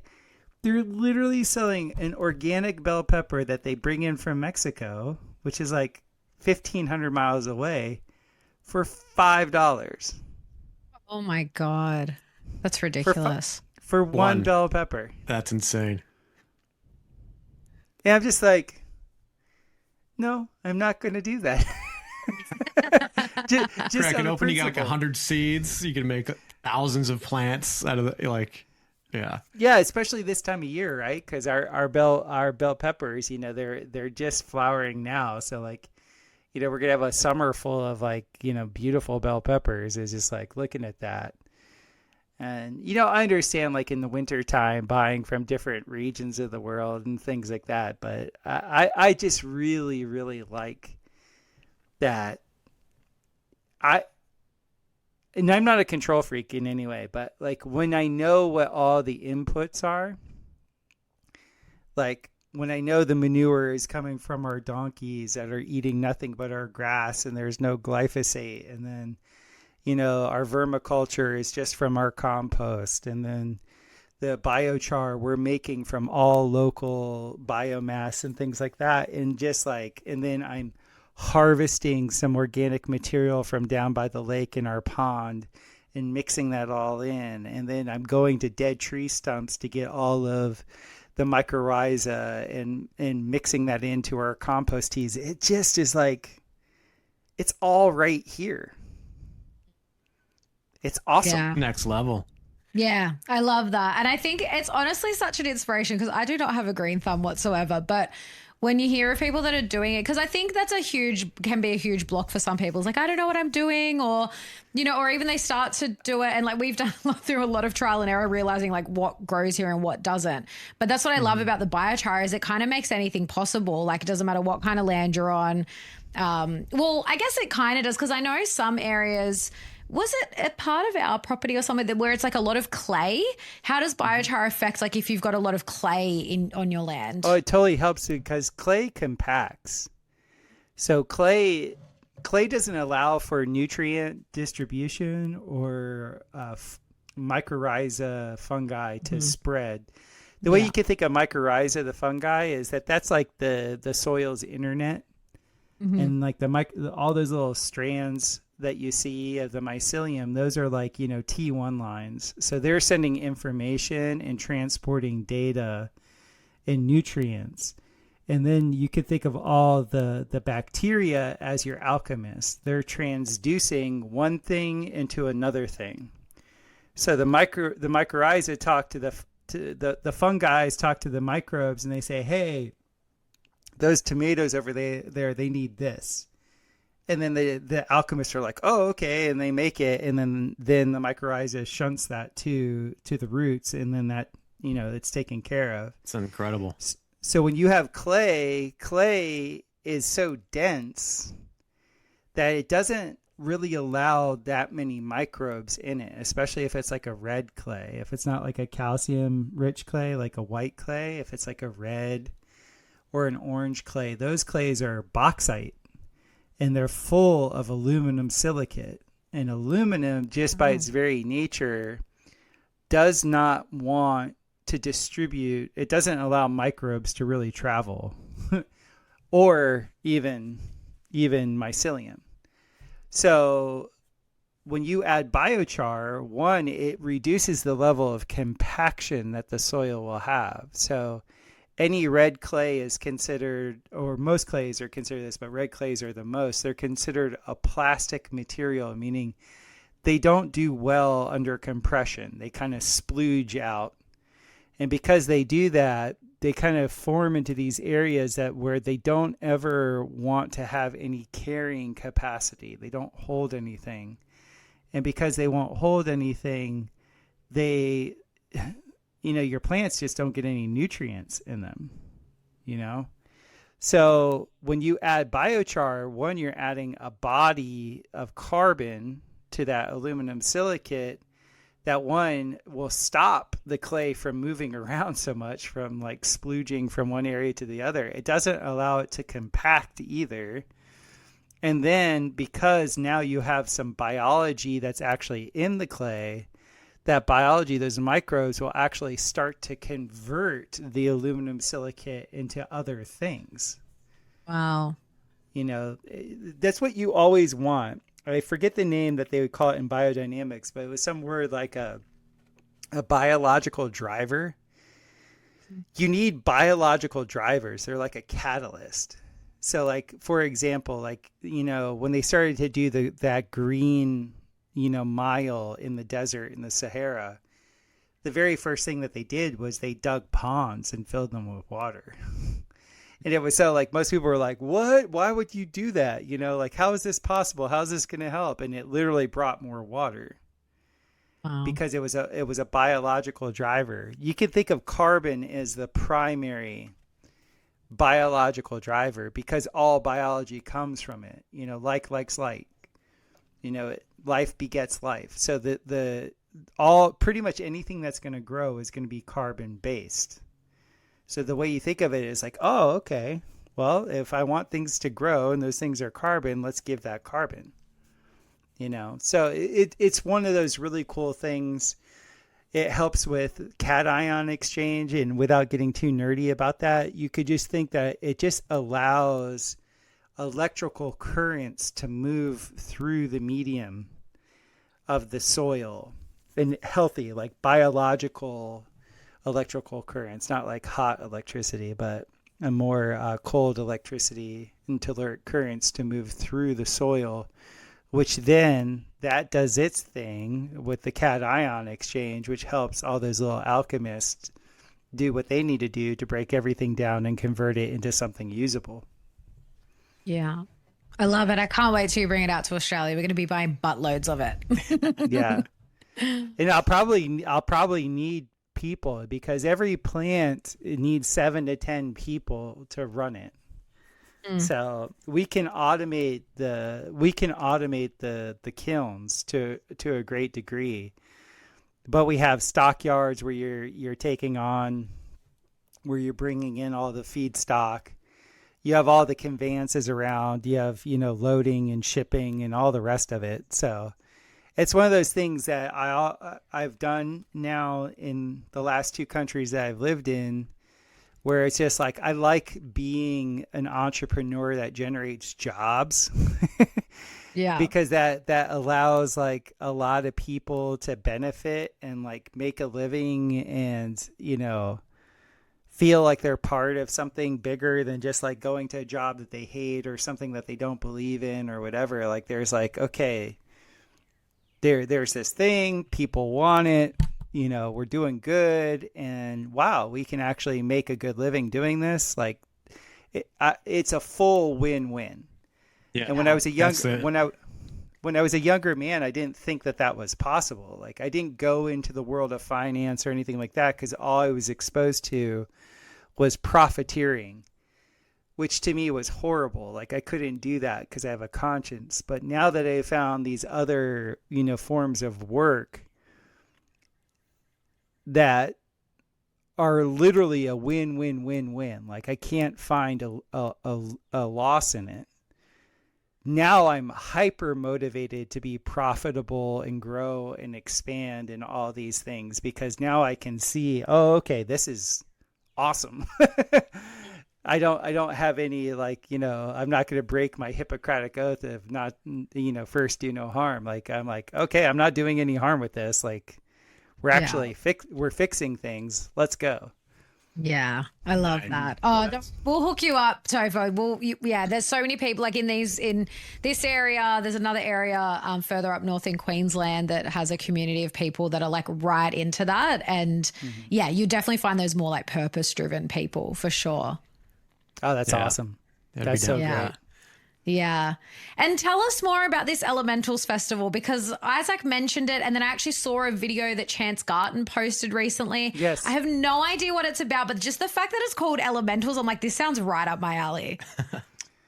Well, the Elementals Festival was born from a conference I went to in New York in 2025, the Terrainology Conference held by the Biggleson brothers. There is a wonderful Australian producer there, Rebecca Scott Steele, and she was the producer of an Acapulco 3 years ago when I went down to Acapulco, and she liked my presentation down there, but didn't really know anything about biochar. And then at the Bigglesons thing, we just hit it off really well, and you know that like did awesome. Like it was a really good talk and panel and everything like that. And my workshop really was like, it was a pinnacle part of the experience. And she just came to me and she's like, you need your own thing. and I was like, cool. I'm down. Like I love talking to people and you know, I have a pretty good Rolodex of really cool people I've podcasted with. And so it's like most things. I don't really like, I'm not like a hyper, what's it called? It's not motivation. Like I'm not an ambitious person. So like if I always say to God, like, God, if you want me to do this, you'll make it easy. So I literally just called up 15 of the first people I could think of, or I actually called up 17 people and 16 of them were like, yes. I was like, okay, this is going to happen. and I recruited some help of some people. And then I talked to Owen Benjamin and I asked him, I said, hey, Owen, you know, I got this thing that we're thinking of doing. Would you be cool if we had it on your land? He's like, yeah, sure. And I'm like, would you like to be part of it? And he's like, sure. You know, like he's always game to hang out. He's the world's best professional hanger outer. And so it was just very organic. You know, I know the land well. I've done 4 festivals on that land, and we've built on it for a couple of years, and we're going to build on it again this summer for next year's Bear Fest. And so it just all worked out. It was like I was doing Confluence this week on the 23rd through the 26th. I think it's actually, I'm speaking on the 24th. And then actually, I think I'm speaking on the 23rd. I have to check. I should check that. I was going to say check that because it's not very far away. It's awesome. We got a friend going down there. She'll be there, Tessa Wild, and our friend Finn. They'll be at the Confluence. Yeah, Tessa's performing. She just flew out yesterday. Oh, that's great. Yeah, so I'm going to be I'm the initial speaker there, and I'm going to grab a bunch of people from there and bring them up to here to Missouri, and we'll do our thing up here. And it's just a great time to have these, like, our lineup is amazing. I mean, we have Chris Crutchfield, we have Eileen McCusick, we have Owen Benjamin, Chance Garton, Adam Stevens, Amy Hamilton, Emily Moyer, Marty Leeds, Kyle Denton. We're having him on soon, Kyle. Yeah, we just booked him. Yeah, he's awesome. Just like so many great people, and it's just gonna be great to hang out. Matt Presti. It's just gonna be a lot of fun, and then we have people that are coming in on their own dime that have very big platforms, like Mike Wilkerson of Stellium 7. And amazing. I just spoke with Sabrina Wallace yesterday, and she's actually going to go to Confluence, and we're going to do a little live stream there. And I just know in part, like, we're all going to be talking in like the after hours or in the green room or whatever, and there's going to be like a lot of dots connected. You know, there's going to be like, you were in what program? You did what? Like, that was where, like, you know, it's going to be like a lot of like, say what? Like a lot of that going on. And I'm for it. 'Cause, you know, to me, I love the juice. Like, that's the juice for me. Like, there is no amount of money that ever can come to that feeling of like being with, you know, like your soul tribe. In a way, I look at a lot of my podcasting cohorts as like my soul tribe. Yeah. And because I reached out and I created the podcast at a time where, like, you know, I was pretty much alone in a rainforest. So I needed companionship. I needed company to be able to talk to these people about what I was doing and experiencing. And I needed to talk to people that were better than me in their field to learn. And so I'm just so happy that the podcast has given me that ability to actually have this group of people that are worldwide that at any time I want, like, I can literally, like, if you would have told me 12 years ago I could call up Andy Kaufman or Max Egan or any of these dudes that I totally was like over the moon to know, and like, they're buds. Yeah. Like that to me is just, that's pretty awesome. Yeah. That is awesome. Yeah. I love the cross-pollination. That's what's been so wild about this. I don't know what it is, man, but there's something like this part of Australia specifically, maybe the whole continent, but here, Wyoming even, people like, Alex Zek, he ended up coming to the Living Free Festival, and I met him at Music and Sky in California. Had no idea who he was. I actually didn't know about his podcast back then. Kind of hit it off, and then he came here and found out he's got a Serbian background. Alexis, my dad's Serbian, so he spent a bit of time with my dad. It's just like another brother from another mother. Yeah, literally. And then Mike Wilkerson, them came out. They're going to Bandera, Texas for Confluence out of Spain. I'm just like, this is wild, man. There's like these little nodes on this network across the earth, and something's happening, man. This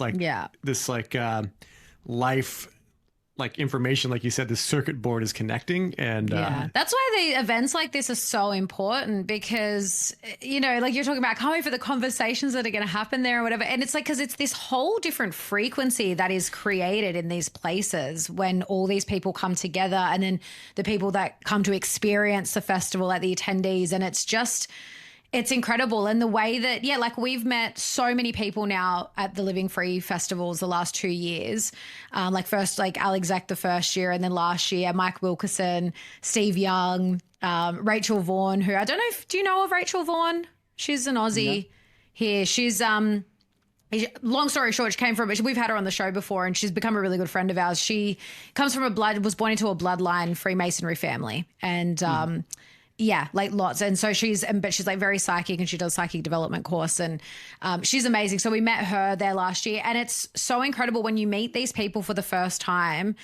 a lot of them in person, and it feels like you've known them forever. Like and there's just this like bond that, yeah, it's such an incredible, I just think these events are so important to form those connections, because there is this I don't know what you would call it, this movement, whatever you want to call it. It is a global thing, but it's like at the moment it is like these sort of, it's been these individual communities sort of all around the place. And now I think we are seeing more of that connection. And I think it's incredibly important. Yeah, I think so too. And plus, just when you get to like, rub elbows with people in real life and like be, around each other's biofield anatomies and like, I've been talking to Eileen McCusick for a couple of years. I've been friends with Chance Carton for 4 years. And like, I've never had the problem of reaching out to people I really respect. I know some people get a little bit shy in those regards. I've always been sort of brash in that. I'm like, oh, you're better than me. I need to be around you to like learn, that type of thing. And so, now like, to be able to give Eileen a big hug, that's just like awesome. Yeah. It's just, And I know these events change lives. Yeah. They really will. And I know in the bear community, I know they used to have a saying of like making the internet real life. Yeah. Like in a good way, the good part of the internet. Exactly. And that's so awesome.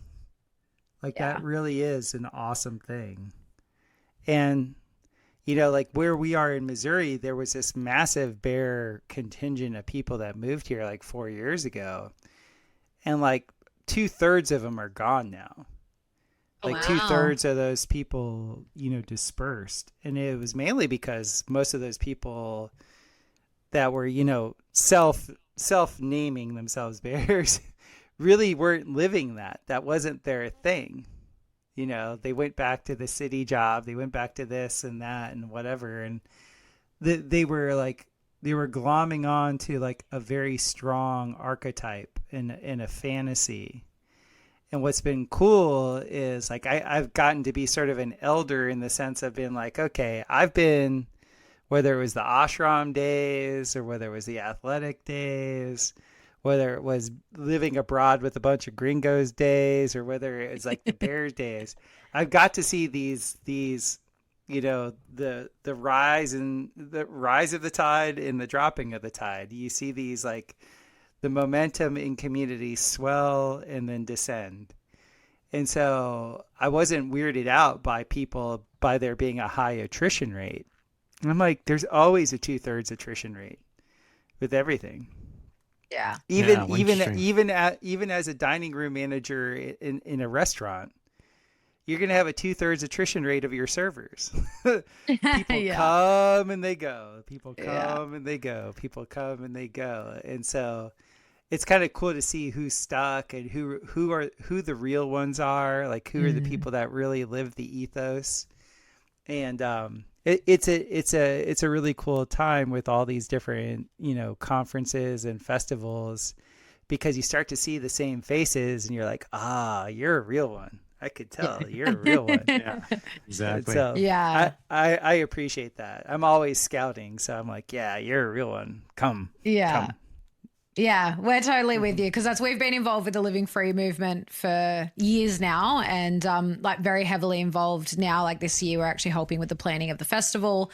Nice. We're very close with Dave Armstrong and his wife, who founded the Living Free movement, and we've gone through the same thing with that, with people leaving, and you really do see the ones that are there, like that are down and that are 100% authentic, and there's that solidarity. There's that between, people and the community as a whole. I'm actually was laughing though, because I'm like, out of curiosity, were those people that left the ones that formed the Leaving the Beartaria Cult Facebook group? Have you seen that, Topher? No, I haven't. I haven't done Facebook other than Marketplace. And God, I don't really do Facebook. Years. Yeah, I don't really do Facebook either, but Isaac showed me this one time and we were just laughing. I was like, seriously? So they were part of the bear community. They've now left, and they've got a Facebook group claiming that Beartaria is a cult, and they've left the cult. Like, it's hilarious.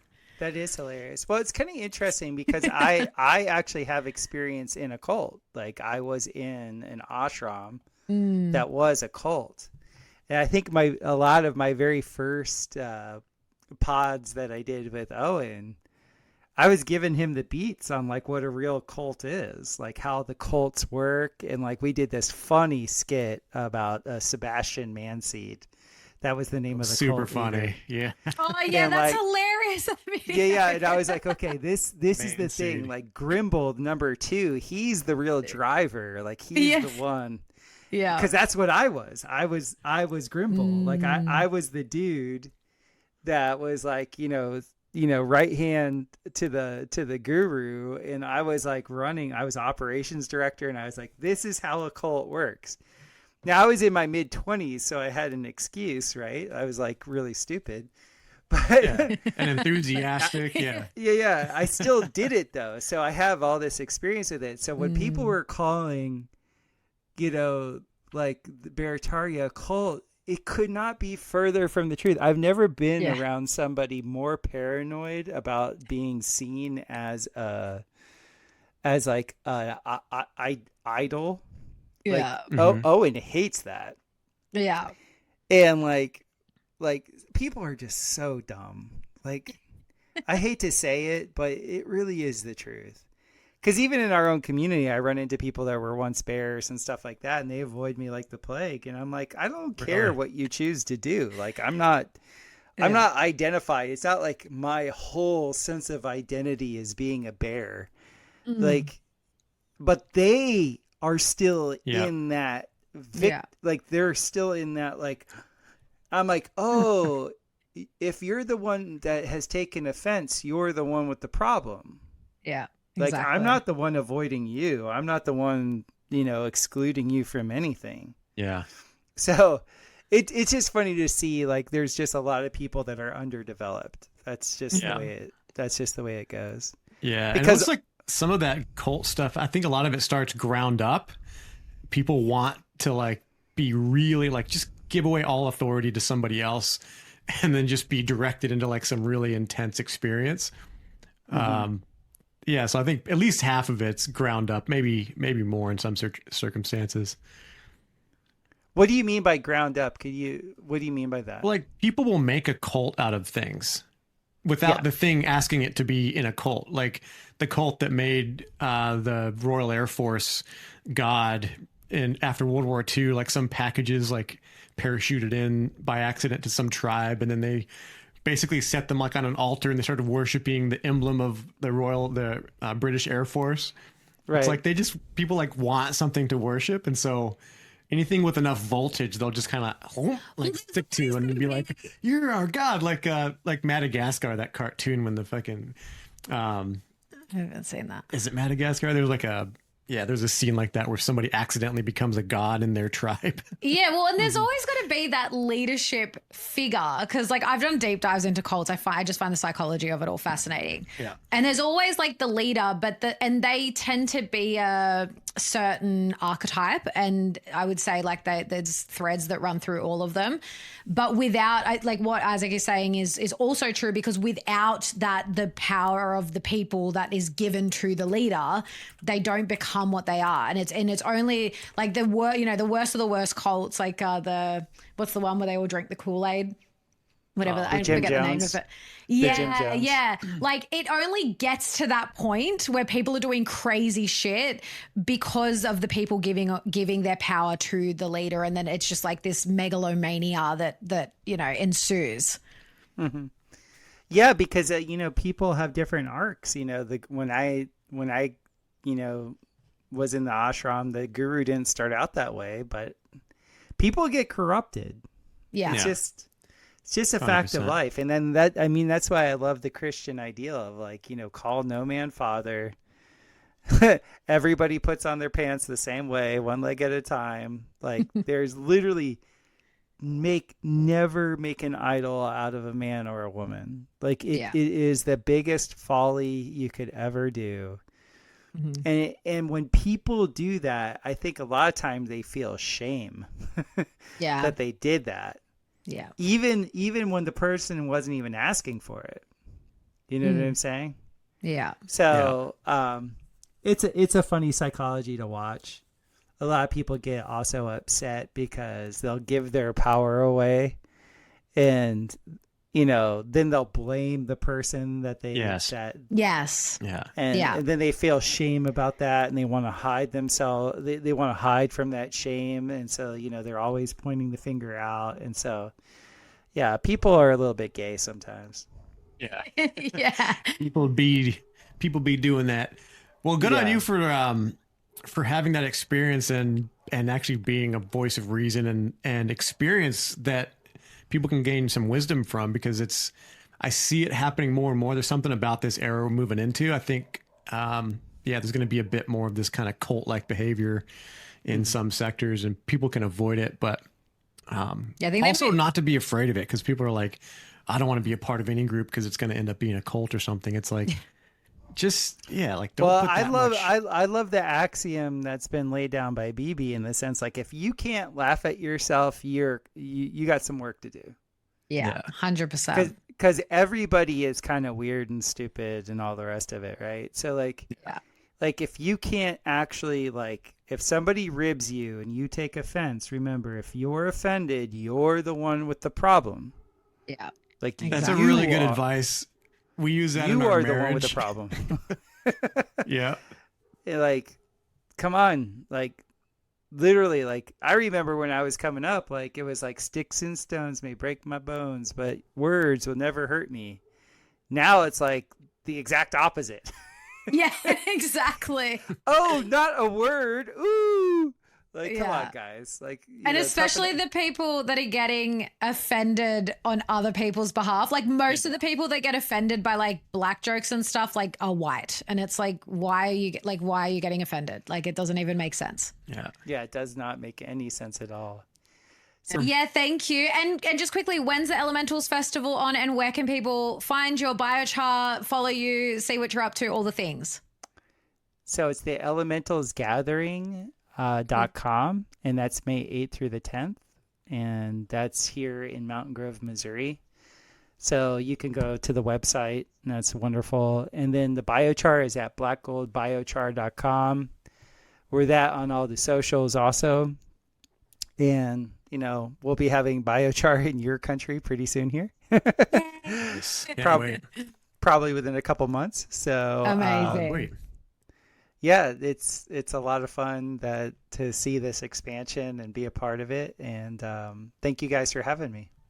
Thank you so much for coming. It was fun. Yeah, love this. Yeah, wish you all the best. We'll see you again soon. Thank you very much.